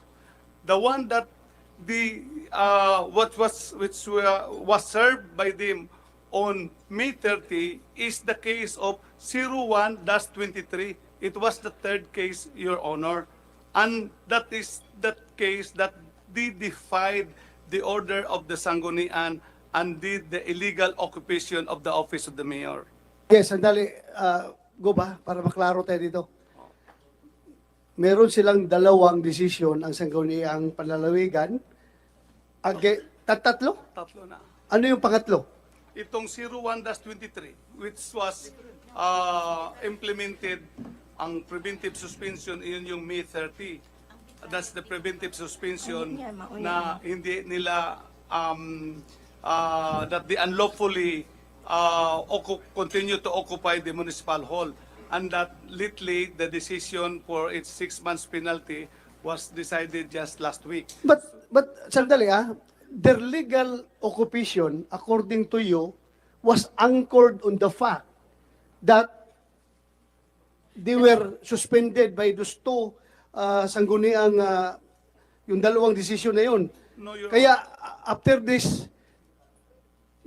kahit na meron na silang dalawang desisyon, they continue to occupy the municipal building. Yan bang gusto mong palabasin? Your Honor, that appeal decision was that case on 01-22 and 02-22, whose penalty expired on June 5. This is the one that they illegally occupied and defied is the case of 01-23, which was whose preventive suspension was handed down on May 30, Your Honor, which that was the a separate case already with that which was appealed before the office of the President. So yung pangatlo, anong case yun? Your Honor. Betrayal of Sandali. betrayal of public trust in relation to the provisions of the Local Government Code, Section 60, paragraph B, C, and H, Your Honor. Thank you, Governor. Admin case 1-23. Yes, The thank appeal you. decision, admin case 01-22. That was last year, and admin case 02-22. Thank you. So, tatlo pala yung sa inyo, yung dalawa ni-reverse ng Office of the President, ang basis pala sa action nila is yung pangatlo. Can I narrate? Yes. I will try to make it very brief and concise. Nakasuhan yung parents ko ng September. October, nag-file sila. So, we will go to the October 5 incident. Sinuspend yung parents ko. Doon sa graft and corruption daw. Tapos, nagpadala kami ng sulat doon sa DILG National. Nakatanggap kami noong October 27 ng DILG Opinion 140 Series 2022 na nakasaad doon na All Travelers Act ang suspension order ng Sangguniang Panlalawigan. And the DILG Region 10, RD Soyko, received a copy of that because he was cover furnished. I called the DILG Region 10 and asked kung anong ginawa nila. And Mr. Bakal, I think that is the Chief of Staff of RD Soyko, he only answered me, "Ma'am, we cannot comment on that because we are only copy furnished." So, yung suspension October 5. Tapos, October 27, nakatanggap na tayo ng DILG opinion. At that time, nag-file din tayo ng petition doon sa RTC. Doon sa RTC ng Tangub City, at first, sabi ng RTC judge, it is sufficient and informed and insubstantial yung kaso na final namin. So, mayroong nangyari na series of hearings. And then, after a month or so, nag-decide si RTC na wala pala siyang jurisdiction. So, malapit nang matapos yung preventive suspension natin. Kasi mag-end na siya ng December 3. So, December 3 was Saturday. So, December 5, automatically, mag-assume na sila, dalawa. So, ang nangyari, nung 5, may sinerve na naman ulit na suspension, penalty suspension. So, intended talaga, intention talaga, no? Kasi pagkatapos, meron agad. Pero, as purely question of law, kasi yung suspension order, walang perma ng governor. Only, sabi nila, the SP daw, it is final and executory na daw yung order nila. But our lawyer really make a manifestation, written manifestation, address to the SP, address to the DILG, lahat, binigyan sila ng kopya, the acting mayor, and even Chief Sumagang. So, ang nangyari, nag-report yung parents ko ng December 12, 13, and 14. Kasi nag-duty lang sila, baka as per advice by our council, baka ma-abandonment. Kasi wala pa talagang, ano ba talaga yun? Walang sagot. Walang implementation order. Kasi sa pagkaiintindi ko, only the governor, the mayor, the president, the DILG, and the ombudsman can implement a suspension order. The Sangguniang Panlalawigan can only recommend, but the governor, the mayor, the president can implement suspension order. Break muna, break. Governor, is it true na wala kang napirmahan na implementation order on that third decision coming from the Sangguniang Panlalawigan? Hindi mo napirmahan daw yan? Your Honor, I think what the suspended Mayor Charlotte was raising was the implementation of the penalty of 6-month suspension on the 02-22 case. Yeah, the implementation, Your Honor, of that decision of the Sanggunian under the local government code is self-executory. Hindi na kailangan ng implementing order ng governor because it is our understanding in the local government code that it is only the 60 days preventive suspension that the Sanggunian will have to recommend it to the governor and for the governor to implement it. But that decision he's referring to was already the decision of the case. And be that as it may, Your Honor, that is no longer the case, which is the subject of this investigation. Because the case that is subject to this investigation is 01-23 that leads to their illegal occupation of the office of the mayor. So yung 02-2022, hindi na yan ang dahilan na nag-illegal occupy sila. Itong preventive suspension ng 01-23 which was handed to them on May 30, which is a separate case. There is no appeal in Malacanang.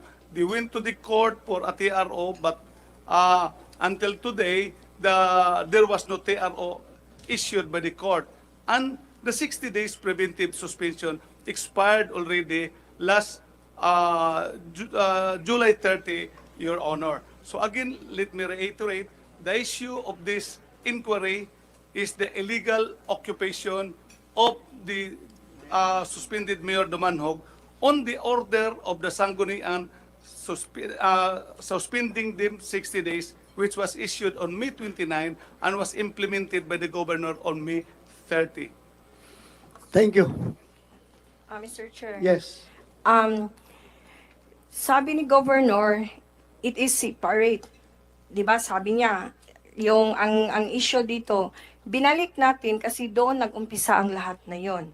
Yung final ni Ricky Bulahan at saka ni Alberto Quizon na betrayal of public trust last March 13, which is kung questionin mo yung betrayal of public trust can be only filed to the impeachable officers. Unfortunately, my parents are not impeachable. Well, Mayor, kababasa ko lang doon sa kuwan, ha? Pasensya kayo. Sana yun, Jo? Kababasa ko lang dito sa provision niya sa local government code. Andoon yan. Kasama yan. Wala, sir. Sandali. Local government. Betrayal? Betrayal of public trust? Betrayal of public Ah, trust. Dali, ha? Hindi ako abogado, ha? Pero binasa ko lang ito. Dali lang. mayroon din kaming local government.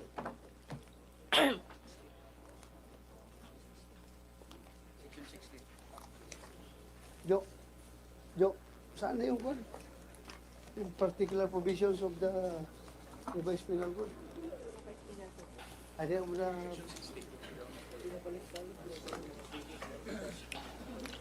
Ay, meron mo betrayal dito? Ha? Section 16. Tama ka, wala ko nakita ng betrayal pala dito. Disloyalty to the kung pala ito. Oh, wala. Republic of the grounds for disciplinary actions. An elected local official may be disciplined, suspended, or removed from office on any of the following grounds. A. Disloyalty to the Republic of the Philippines. Culpable violation of the Constitution. Dishonesty, oppression, misconduct in office. Gross negligence or dereliction of duty. Commission of any offense involving moral turpitude or an offense punishable by at least prison mayor, abuse of authority, unauthorized absence of 15 consecutive working days, except in the case of members of the Sangguniang Panlalawigan, Sangguniang Panlungsod, Sangguniang Bayan, and Sangguniang Barangay. Application for an or acquisition of foreign citizenship or residence or the status of an immigrant of another country, and such other grounds as may be provided in this code and other laws. An elective local official may be removed from office on the grounds enumerated above by order of the proper court. Ito yung sa kriminal. Ito naman for form and filing of administrative complaints. A verified complaint against an erring local elective official shall be prepared as follows.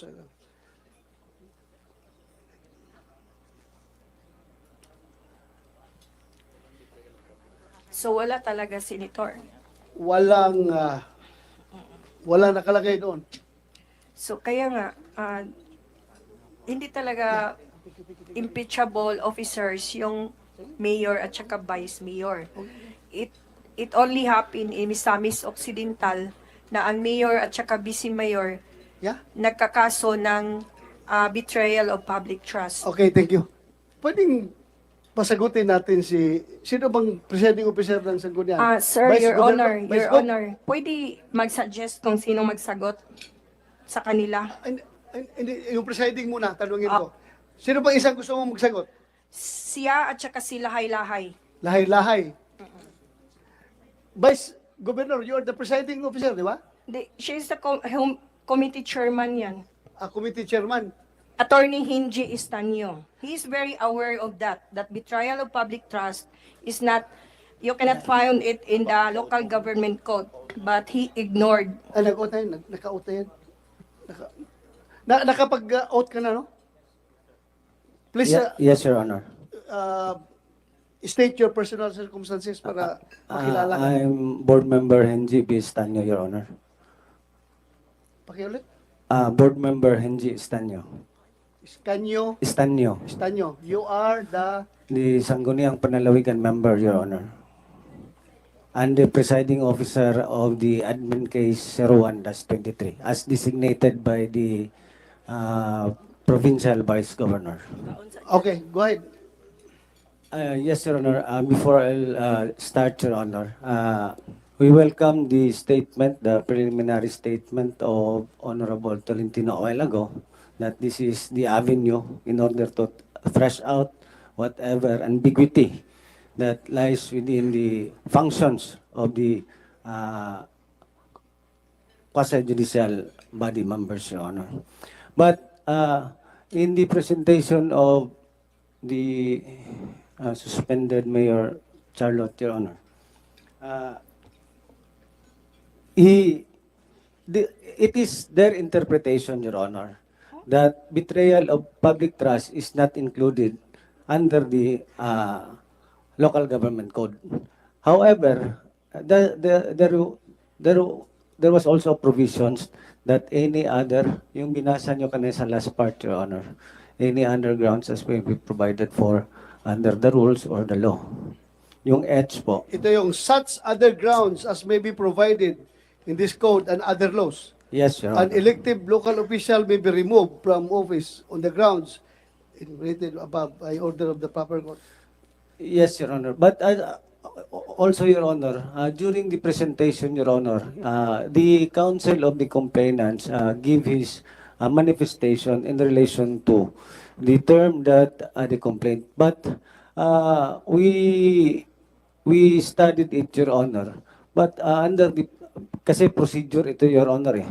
So, in the procedure, in our decision, Your Honor, hindi naman yung basyan talaga yung title. What matters under the provisions is the allegations in the complaint. Whether or not may connection ba talaga yung complaint sa presentation of evidence. That's the reason, Your Honor. Thank you. DLG, can we have your opinion on this? Your Honor, since the local government code, the last paragraph mentioned by the resource speaker states that any other laws or any other rules, since it can all be used as basis, Your Honor. But the propriety of whether or not the process or the trial is proper, it is beyond our jurisdiction, Your Honor, whether or not it's correct or not, Your Honor. Palagi kang playing safe dyan, ha? Mukhang ayaw mo mag-commit to something na para taruhin natin dito, para kung pwede lang, masabi natin dito na dapat ganitong gawin natin, dapat hindi ganitong gawin natin, para klaro. But anyway, naramdaman kita. I know your side. Please, continue. Mayor Duman, I would Padang. like to manifest, Your Honor, that the betrayal of public trust it's in the 1987 Philippine Constitution. It is exclusive only ang listahan yan na kung sino lang ang mga impeachable officers. And fortunately, wala yung sa listahan ang mayor at saka vice mayor. So, hindi nila dapat ina-apply sa kanilang batas. Kasi ganito yan, Your Honor. Given the benefit of the doubt na ibang kaso yung betrayal of public trust na sinasabi nila, naka-manifest doon na it is usurpation of authority dahil daw nung nag-duty yung parents ko last December 12 to 13. Diba? Yun ang sabi ni nag-report ng last December 12. But may we remind everyone that those case was reversed of the office of the president, reversed and set aside and exonerated. So paano naka-violate yung parents ko when in fact they were exonerated? So supposedly yung betrayal na final, if mayroon silang dignidad, yung sangguniang panlalawigan, if impartial sila, they drop the case right away. Saan nanggaling yung betrayal of public trust na sabi nila usurpation of authority? Doon galing sa December 12 na nag-report sila, which is mayroon ng OP decision that it was reversed and set aside and exonerated those two previous case. Now, saan na naman nila i-base yung saan yung evidence of guilt? Nasaan? Iwala na, na-exonerate. Tama. Alam mo, Your Honor, please. sagutin mo nga. Please, Yes, Your Honor. Presiding Officer. Actually, tulad ng under the procedures, Your Honor, yung question nila is procedural. If ever they want to question the decision of the Sanggunian, pwede naman sila mag-apila sa Office of the President just like what they did on those two cases. Or pwede yung question nila dun about the title or the designation or the caption of the complaint, they can file it in a competent court, Your Honor. Because we are just treating the substance or the allegations in the complaint, Your Honor, which we have basis for our decision. As a matter of fact, Your Honor, kung ganito, yung mga questions nila, pwede naman nila i-raise sa competent court, Your Honor. Hindi sa yung interpretation nila, kailangan talaga yun ang gagamitin namin. So, that is the reason, Your Honor. I get you, sandali lang. Nandito yung congressman, later. Andito si Attorney Binuya are you with DOJ? Can you enlighten us on this? Anong DOJ opinion niyo dyan about this? Thank you, Your Honor. Your Honor, we have yet to submit our position paper on this matter, and just to inform this honorable body, Your Honor, I was just asked to attend this morning. So what I can say is that we will submit our position paper in due time, and we support the investigation being conducted by the honorable body. Thank you. I'm sure you've been hearing the discussions in this committee, right? And please provide us with your position paper para gawin naming basis din yun sa aming committee report. We will do, Your Honor. Thank you, Attorney. Thank you. Congressman Waminal is raising his hand. You want to say something? Yes, go ahead, Congressman. Thank you, Mr. Chair. Mr. Chair, I believe that the camp of suspended Mayor Dumanog is questioning the legality of the decision as well as the procedure conducted by the Sangguniang Panlalawigan in their investigation. I also believe, Mr. Chair, that the issue at hand here is the alleged inhumane and violent acts perpetrated by the PNP. Now, I would just like to clear it with the DILG, Mr. Chair. Kasi kanina pa po yung I've also observed your observation na they're trying to play it safe. If I could ask the DILG, the representatives of the DILG, Mr. Chair, what do you understand by the basic principle of the presumption of regularity? Yeah, you have the floor. Congressman, presumption of regularity is basically all acts of valid government officials what shall be deemed valid without any proper competent court saying that it is invalid.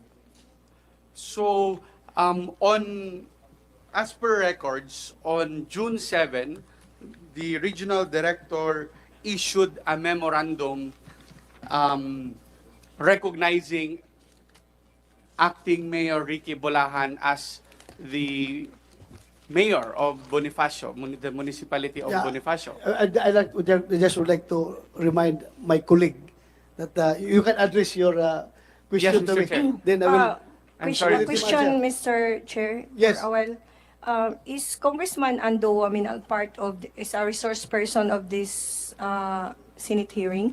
No, he was not invited by this committee, but for interparliamentary courtesy, he was raising his hand, so pinagbigyan ko lang, ha? I would like to manifest also, Mr. Chair, wala akong problema kung magsalita siya, but I would like to manifest that it's very obvious that because he is the son of the governor, so we cannot get impartiality out of his comment. Yeah, the committee is noting your observation. Thank you, Mr. Chair. Duly noted. But patapusin natin. Out of parliamentary courtesy, pagbigyan ko lang yung aking colleague na magtanong. Please, go ahead. Thank you, Congressman. Mr. Chair, and I really understand the sentiments of the daughter of the suspended mayor, of course. But Mr. Chair, going back, He is the daughter of Mayor Dumanhog. And you are I am the son of Congressman, Governor Rominal. yes, Mr. Chair. So, But I 1:1 lang ito, 1:1. But But anyway, I am a resource person. he is not invited as a resource person, but he is a congressman of the Republic of the Philippines na pumunta dito sa hearing ko, kaya out of interparliamentary courtesy, pagbigyan lang natin. Sandali lang. Anyway, I don't want to limit your questioning, but please, alam mo na. Yes, Para Mr. hindi Chair, tayo misinterpret. Please, I completely understand, Mr. make it Chair. brief. Make it brief, Kong. Thank So, you. Thank you. Mr. Chair, I would like to clarify with the DILG, considering that the regional director issued a memorandum recognizing the acting mayor. The presumption of regularity was observed or was applied in this memorandum, Mr. Chair. Yes, you may answer, Yes, precisely, Mr. DLG. Chair. Yeah. Yeah, we uphold the presumption of regularity. So, Mr. Chair, does that mean that the DILG recognizes at that point that the actions undertaken by the Sangguniang Panlalawigan and the provincial governor and the provincial government of Misamis Occidental were all regular, presumed to be regular? Yes, Your Honor. So does that also mean, Mr. Chair, that the DILG recognizes that Mayor Samson Dumanhog and Vice Mayor Evelyn Dumanhog were suspended by virtue of law? Yes, Your Honor, in the absence of any competent instruction or directive coming from higher authorities. So does that mean, Mr. Chair, that the occupancy of the suspended mayor and the vice mayor in the municipal hall or the office of the city mayor were considered illegal, Mr. Chair? Yes, Yeah, Your but Honor. anong sagot mo? Huh?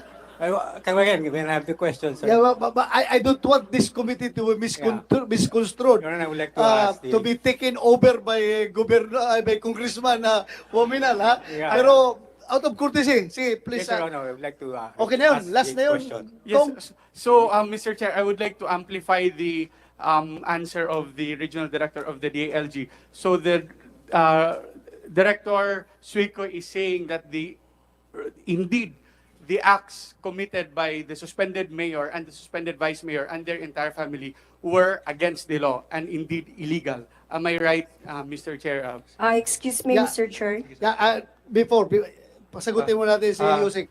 As of the time of during Congressman's timeline, yes. But of course, if there are other actions or any other facts that would eventually change the circumstances, of course, the department's opinion will change. But as of now, Mr. Chair, is it still presumed to be regular, the suspension order and the illegality of the occupancy your last during that question time, naman. Mr. Chair? Okay.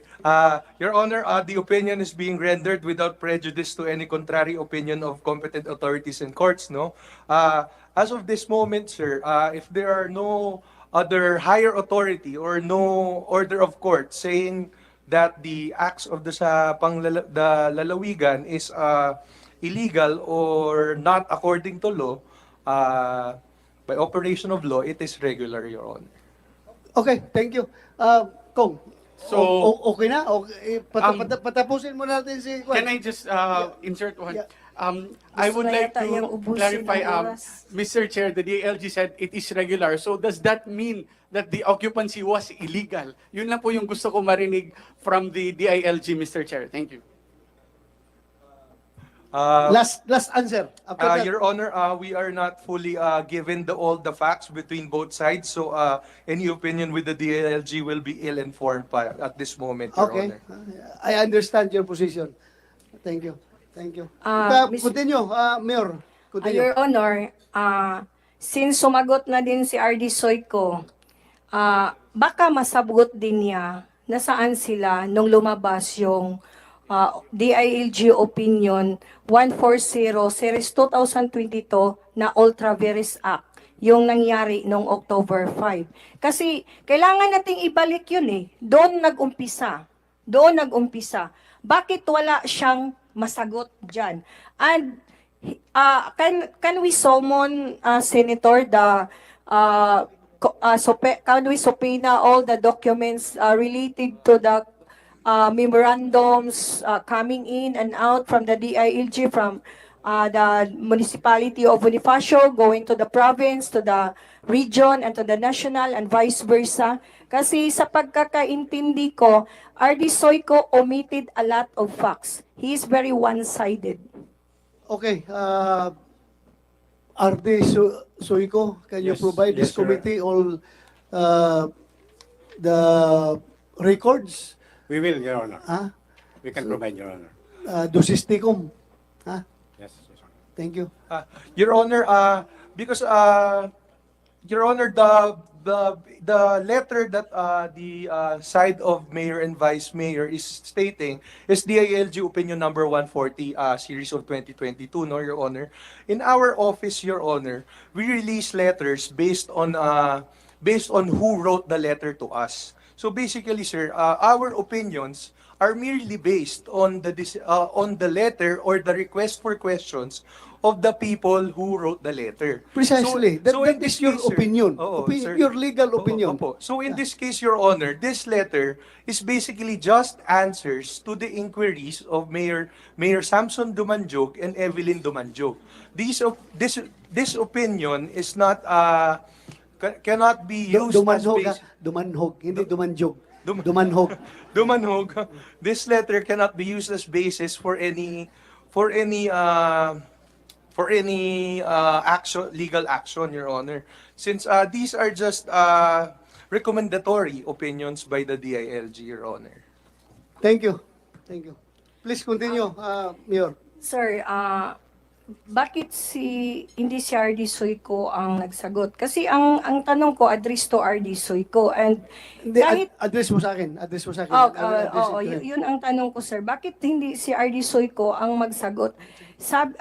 Narinig naman natin yung sabi ni attorney na address to the who wrote the letter. But it was copy furnished to the regional director of DILG Region 10. And in fact, nagpadala din kami ng copy ng ISP ng province niyan, DILG. At tinawagan ko pa nga doon sa region, ang nakasagot sa akin si Mr. Bakal. Kasi nag-reach out kami, parang ang ilap-ilap ng sir, parang ang ilap-ilap ng proseso pag sa side namin. Bakit pag sa kabila, bakit ang dali-dali? So, kaya nga kami nandito ngayon, na nagpasalamat kami, at least marinig yung panig namin, at saka para ma-amend immediately. Kasi sabi ko nga, ginawa ng kangaroo court yung quasi-judicial functions because ginamit na nila to oppress their political adversaries. Kung titingnan mo, isang suspension, mayroon na naman ulit suspension, tapos mayroon na naman. So, nagkandina na siya. It is intentionally na hindi talaga pabalikin sa pwesto yung parents ko. And I have to remind them that the OP decision reminded the Sangguniang Panlawigan to be circumspect. And ibig sabihin, kailangan bigyan ng due process. But iwan ko, kahit na hindi lawyer, kahit na simpleng mamamayan lang, siguro naiintindihan kung ano talaga yung ginawa. Thank you. Thank you. I would like to request everyone to please tone down your voice para marinig natin yung nagsasalita. Then I would like to advise you, kung may pagkain na sa inyong harapan dyan, you can eat while working. Kung tayo working lunch tayo dito, hindi tayo muna hinto dahil sayang yung oras natin. Ang mahal pa naman ng pamasahe ngayon sa aeroplano, di ba? Hindi na tayo kailangan pang magpatawag pa ng another hearing. Wala pa naman kaming pera na pang defray ng ng pamasahe. Kaya tapusin natin ito, itong araw na ito. So, RD Soyco, please answer. Were you aware of that DILG opinion? Yes, sir, Your Honor. Tapos, Nakakalungkot lang pong isipin na akusahan po ang DILG na bias po rito. We'd like to reiterate that our office is fair to both parties. Well, una-una, sila na mismo nagsabi, at saka it's a fact, that we receive a copy as copy furnished o CC, carbon copy. So nothing in that legal opinion directed us to present this to the governor or to the Sangguniang Panlalawigan. So that this will be the basis that for the revocation or making the decision of Sangguniang invalid. So legal opinions are, again, as earlier stated by the Representative Yusik Llamas, are just guide for the courts. Meron po yang they could be given way by the competent authority or courts. Kaya nga may tinatawag tayong may legal opinion ng depende kung ang opinion, ang issue Ganito lang, ang gusto siguro nilang marinig, your action naman, hindi ka naman siguro tau-tauhan lang dyan sa regional office ng DILG, bibigyan kang CC, copy furnish ka lang dyan at pagbasa mo, okay na, okay lang. Yung tawag nito, yung didma lang, Yes, sir. andyan ka to stabilize everything. Sana nakita mo yung opinion, dapat pinuntahan mo rin yung kinausap mo ba yung Sangguniang Panlalawigan? May opinion ng DILG dito na ganito yon. Just for your information. Hindi naman sa pakialaman mo yung decision nila. Hindi mo pakialaman, kundi merong ganito, dapat i-observe rin natin ito. Otherwise, this opinion coming from DILG is nothing. Hindi dapat sila DILG, hindi sila dapat the Department of Interior and Local Government for nothing. So dapat ganun sana ang ginawa mo. Pinakita mo rin sa kanila na ganito. Hindi naman to alter the decision, kundi para magiging wary sila. Wary. Paano ba i-pronounce yan? Sa Bisaya, they should be wary of their subsequent actions na gagawin. Dahil nga nakapagdududa nga eh. Pusot-pusot yung suspension na orders coming from SP. I don't intend malice on your part, SP.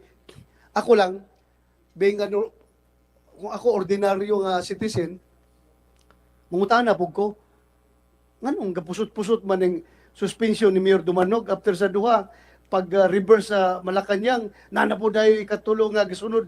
Paspas ka iba. That's just plain and simple isipin ng ordinaryong citizen. Not without jeopardizing the merits of the case. Wala akong sinasabi na yung ginagawa ninyo are unmeritorious. Hindi yun. Kundi, kung ordinaryong citizen lang ba, mag-isip, gabi po ning provincial Sangguniang Panlalawigan ng Misamis Occidental, paspas makailang suspension order, kasunod-sunod man. Wala akong hindi ko binabanggit dito yung merits ng ginagawa ninyo. Pero yung ordinaryong citizen lang ba, mag-isip na, ano kang paspas kayo? So, hindi mo rin maiwasan yung mga tao na mag-impute ng, mag-isip na, baka may politika dito. Pero, nothing against you. You are doing your job. You are doing your job. Hindi ko kayo pakikilaman. Legal yung lahat ng ginagawa ninyo. Ang akin lang, yung impression lang ng publiko ba? Public perception. Ano, paspas man kayo. Nasabdan ko ninyo? Nasabdan ko ninyo, akwara ning, isip ordinaryong mamamayan ba? Mag-isip po sila ba? Anong paspas kayo? But anyway, you want to say something? Yes, Your Honor. Pasagutin natin kadali. Yeah, go ahead. Just for the record, Your Honor, it is not the SP who is the complainant, Your Honor. We only perform our functions based on the complaints being filed and submitted. Wala problema. Just for the record, Your Honor. Alam natin yan. Alam natin yung trabaho na yan. No? Alam natin yan. So, kaya sasabi nga, pag may usok, may apoy. So, ibig sabihin, pag may complainant, may nangyari na dapat i-complain. Parang ganun ng, unless you manufacture complainants. So, sagutin mo ako, did you manufacture complainants? Of course. No, Your Honor. So hindi maka. Okay. Thank you, Salamat. Your Honor. Continue. Since you mentioned na nag-manufacture ba sila ng complainant or hindi. Sagot ni Attorney Hinji Estanyo, wala. So I think Kapitan Raymond Ritobado is around. He's the complainant eh. Captain Raymond Ritobado, can we Andito ba nandito si yan, nandito. Kapitan Ritobado? Kap, Ritobado and Ilsa Coligado, can we please put... you address it to me, ha? Yes, sir. Yes. And I will do the command. Thank you. Your Honor, please, can we make Raymond Barangay Captain Ritobado and Ritobado. Ilsa Coligado to be... At saka Coligado? Yes, Ilsa Coligado and Raymond Ritobado. Ilsa Coligado and Raymond Ritobado, Your Honor. Ako, pasensya na mo. You may misconstrue this hearing as bidisaya ra kayo, inato ni nga hearing, pero ang purpose nato ini para maklaro ang tanan. Di ba? Para madungog ang tanan. Laruhin natin dito. Mag-oath muna kayo. Nag-oath na ba sila? Sige, upo. Kahit na temporary lang muna. Sige lang, kay wala naman yung mga senador. Balik lang kayo mamaya. Upo kayo dyan. Saan? Doon.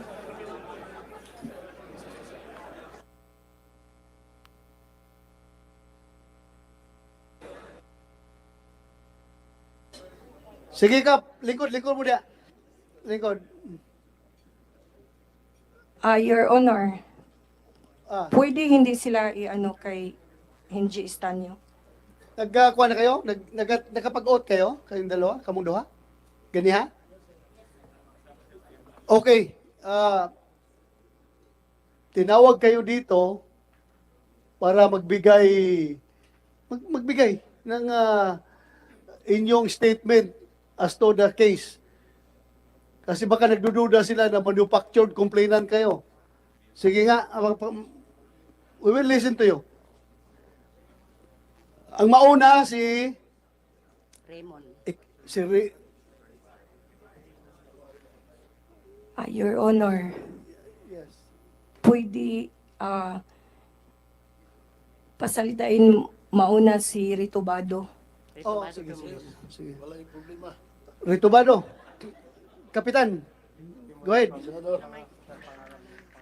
Sulti sa iyong pangalan, then you have the floor. Sige. Salamat, Mr. Chair, Senator Bato de la Rosa. Ang pangalan ko si Barangay Captain Raymond Siri Tupado from Lower Usugan, Bonifacio, Misamis Occidental. Ako, miyagi ko diri sa wanan sa tuwang Kongreso, aw ganing Senado, ubo sa akong imbitasyon na nadawat gikan sa Senado. Kuan kanang muhangyo lang po din committee nga paningkamot og tinagalog diha kay pwede ra po. Dili man-record sa recorder kung Bisaya. Kung lisod sila record, please pag Tagalog ang kamay. Ang akin lang, nakapunta ako dito ngayon sa Senate ng Manila dahil sa imbitasyon sa akin na tanggap ko galing dito. Kasi sa totoo lang, parang ako ay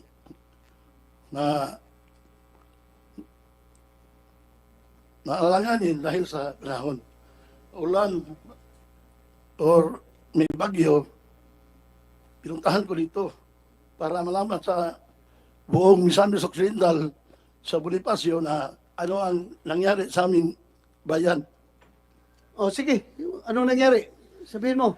Nagkagulo dahil kay Samson Lumanhog at saka kanin si Charlotte Lumanhog, anak niya, sa bayan namin sa ginawa nila na korupsyon. Anong korupsyon yun? Yung overpricing ng garbage compactor at saka yung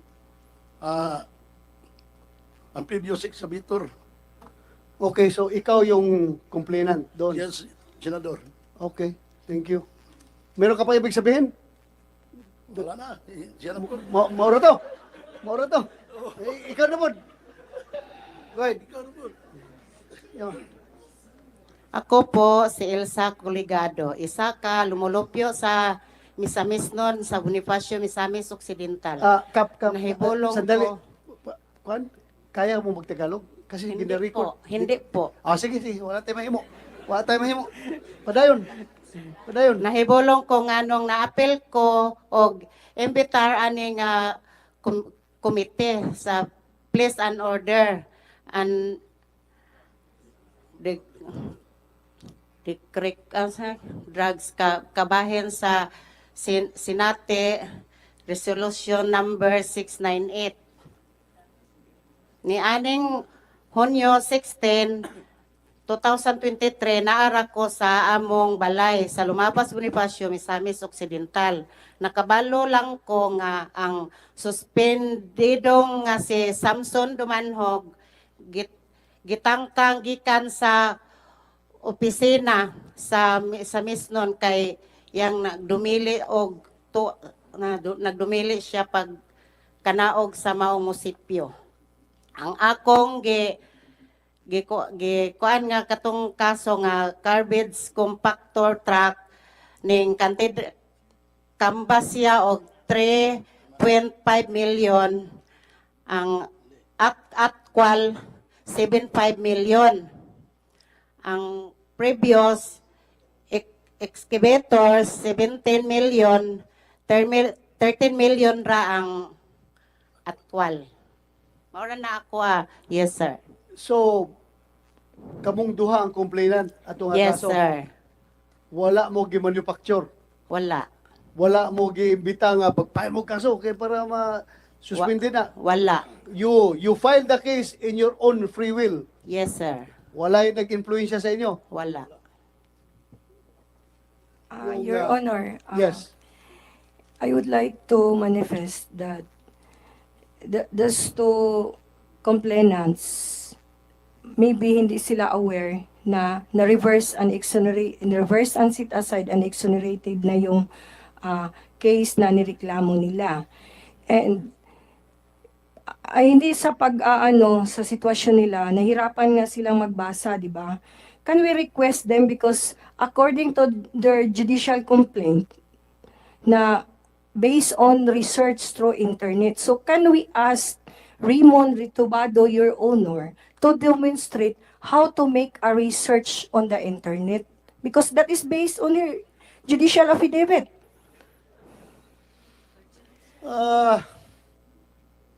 Tinod, nag-research ka sa internet? No, Your Honor. Fabricated lang aniya, Your Honor. Ha? Yung sinabi ni Mayor Charlotte Dumanhog Panal, hindi totoo yan. Tingnan mo sa yung unit, makikita mo kung surplus o hindi.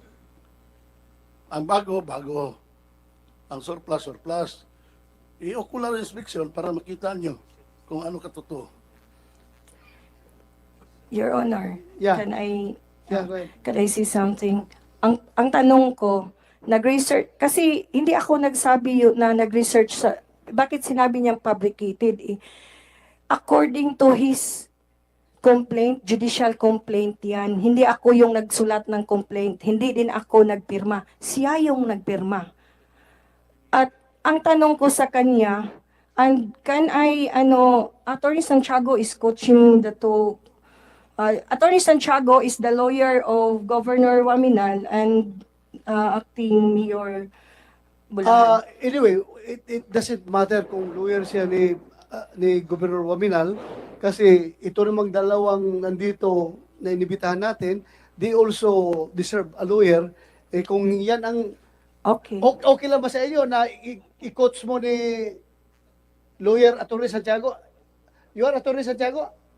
So kamong duha okay ra sa inyo na i-coach mo ni Santiago? Hindi na hindi. Your Honor. Hindi pala coach, hindi coach kundi advice. Okay lang sa inyo na magbigay siya ng legal advice sa inyo? Okay lang sa akin kung ikaw, ma'am, okay? So okay lang daw sila. So if they want to seek legal advice, okay. Even kung wala nga, pwede kami magbigay yung Senado.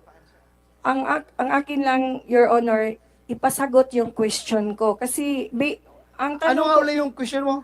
Paminaw ha, paminaw sa if question. nag-research ba siya sa internet. Kasi based on his judicial affidavit, judicial complaint, na nag-research siya sa through internet. Doon nga ang basis ng decision nila, doon sa allegation ni Coligado at saka ni Ritubado.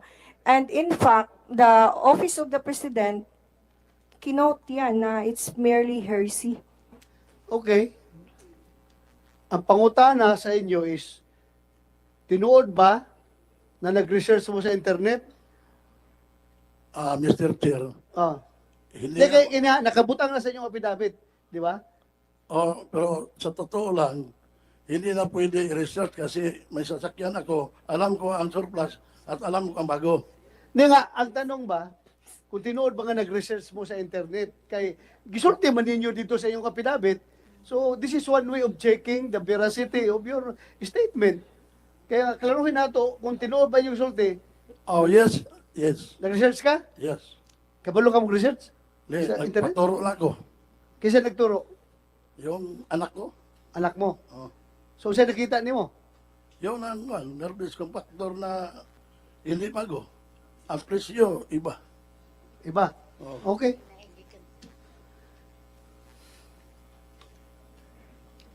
Your Honor, Yes. kayo na lang ang humusga.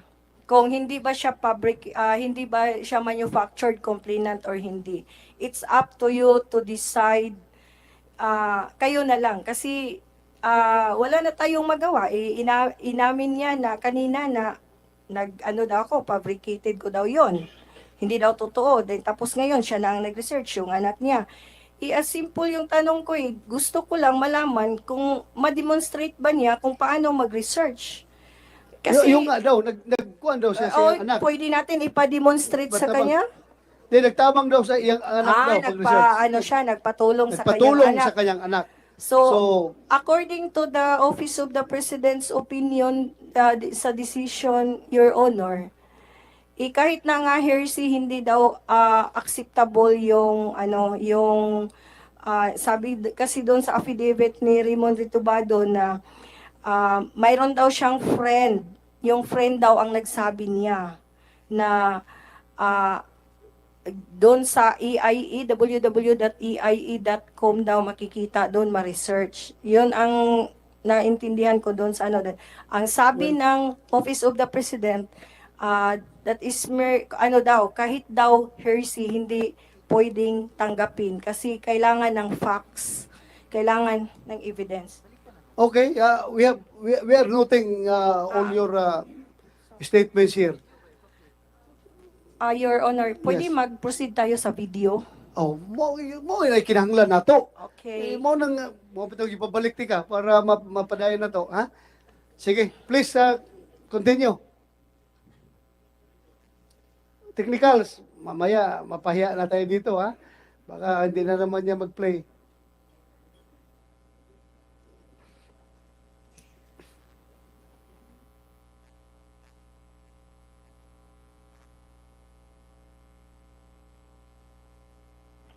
Your Honor, while waiting.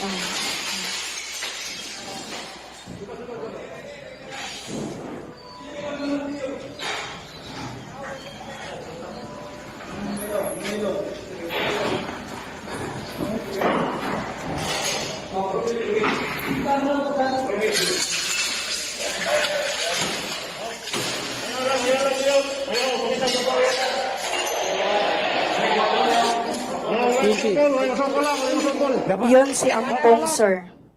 Yan si Ampong. Ay, mo ang mensahe.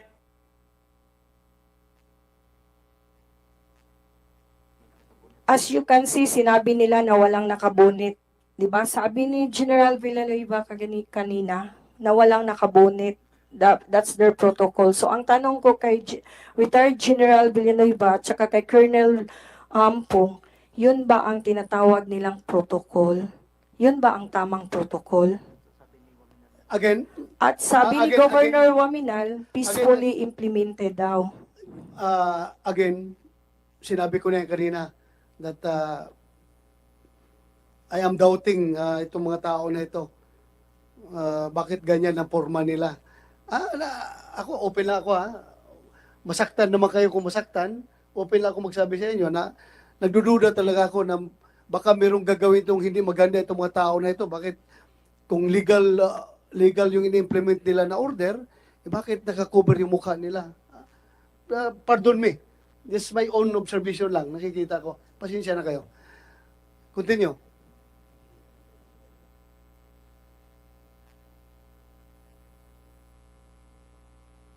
Sa imuhang mensahe sa katauhan Mr. sa Chair, lungsod sa Bonifacio. Mr. Chair, yung sa kabila na mga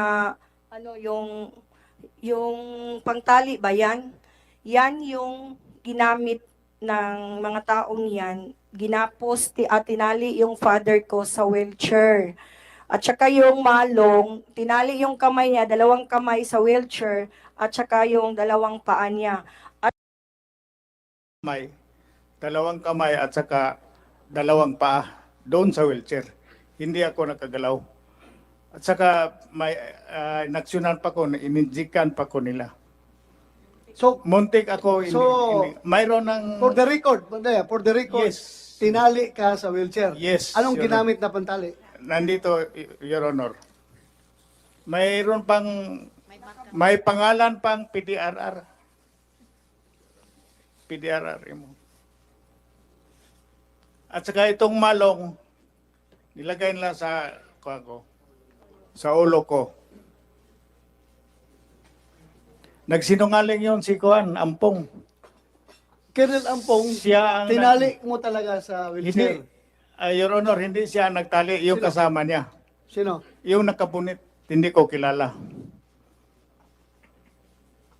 So, under your order yon na itali siya sa wheelchair. Yes, sir, but we have a video to counter his allegation, sir. Okay, i-present natin yan mamaya. Yes, sir. Present natin. Pero yung sinasabi niya, sir, I vehemently denied with that allegation, sir. Okay. Pero tinali mo. Pinatali mo talaga sa Iba wheelchair. kasi yung tali, sir, at saka yung binabalutan lang ng kamay. Hindi, sabi mo na nga kanina eh. Tinali mo, baka Wala mahulog akong sa hagdan pagbaba. Sir, wala akong sinabi na tinali. Sinabi ko lang yung malong is intended for his chest para hindi siya maibubulay yung galaw niya kasi bababa kami. Okay. Bakit tinalian niyo at saka binalot niyo ako? Okay pa man ako, makagalaw pa man ako, makalakad pa man ako. Yan ang problema dyan. Nagsinungaling ito si Ampong kasi nagsabi siya sa akin, dalian niyo para matapos na ito. So taruhin natin, yung statement na yan, what do you mean by that precisely? Colonel Dalian mo Ampong. ako, dalian na para matapos tayo dito. Yun nga sir, sinabi ko nga niya, I'm very concerned with his health. Baka mag-spike yung high blood niya, kung ano mangyari sa kanya, whatever happened to the mayor is my responsibility as the ground commander. Okay. May point ka.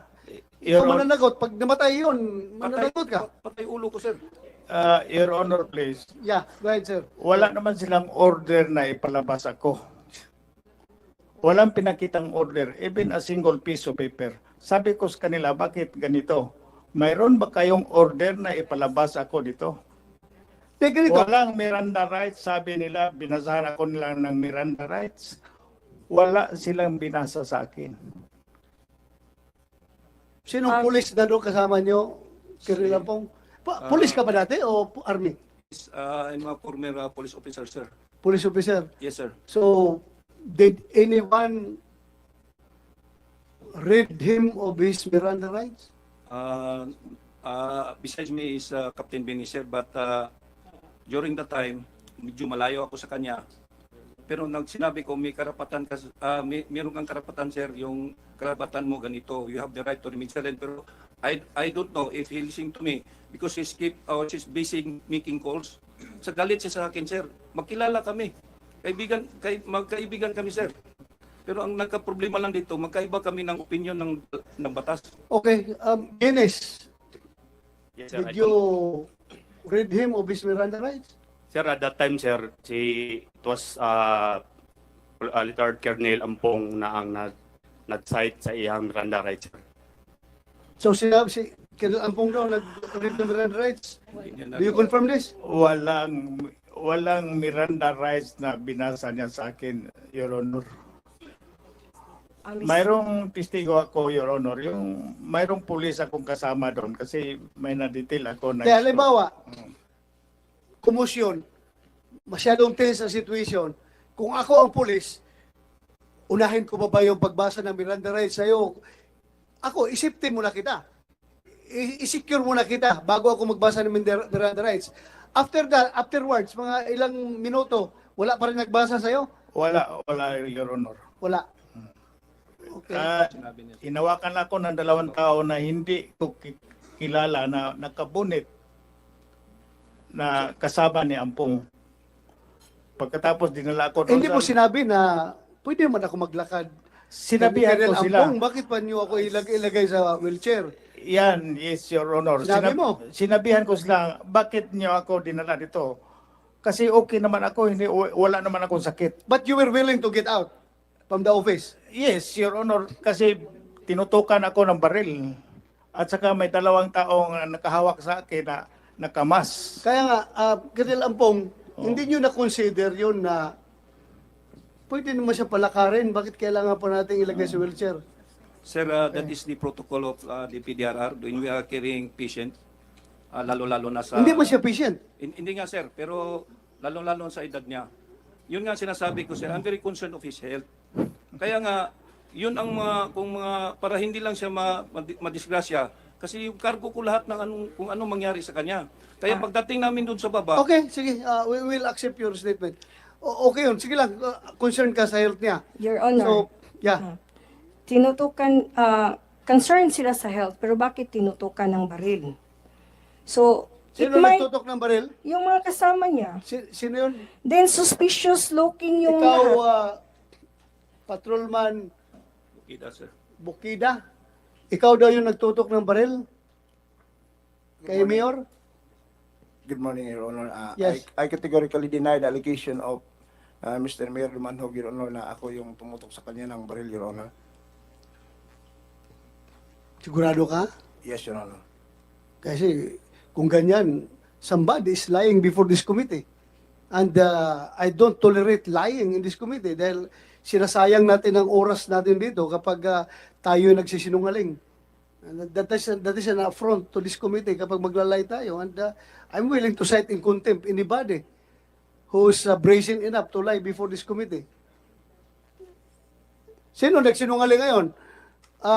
Mayor. Your Honor. Yes. Can I speak? Yes, go ahead. I'm pretty sure that the policemen are lying. We're lying. Kasi ito, sabi ni Sumagang kanina, wala silang cellphones kasi kinonfiscate. Bakit dito sa picture na to, around 9:50 in the morning, naghawak siya, 2 pa nga yung cellphone niya. Dito yung picture. Nasa ambulance si Mayor at mayroon pa nga na video na may tumawag kay Major Sumagang. Ang sagot niya, hello, Gov. Yun ang sagot niya, hello, Gov. Yun lang din ang narinig ko. Major Sumagang. The picture.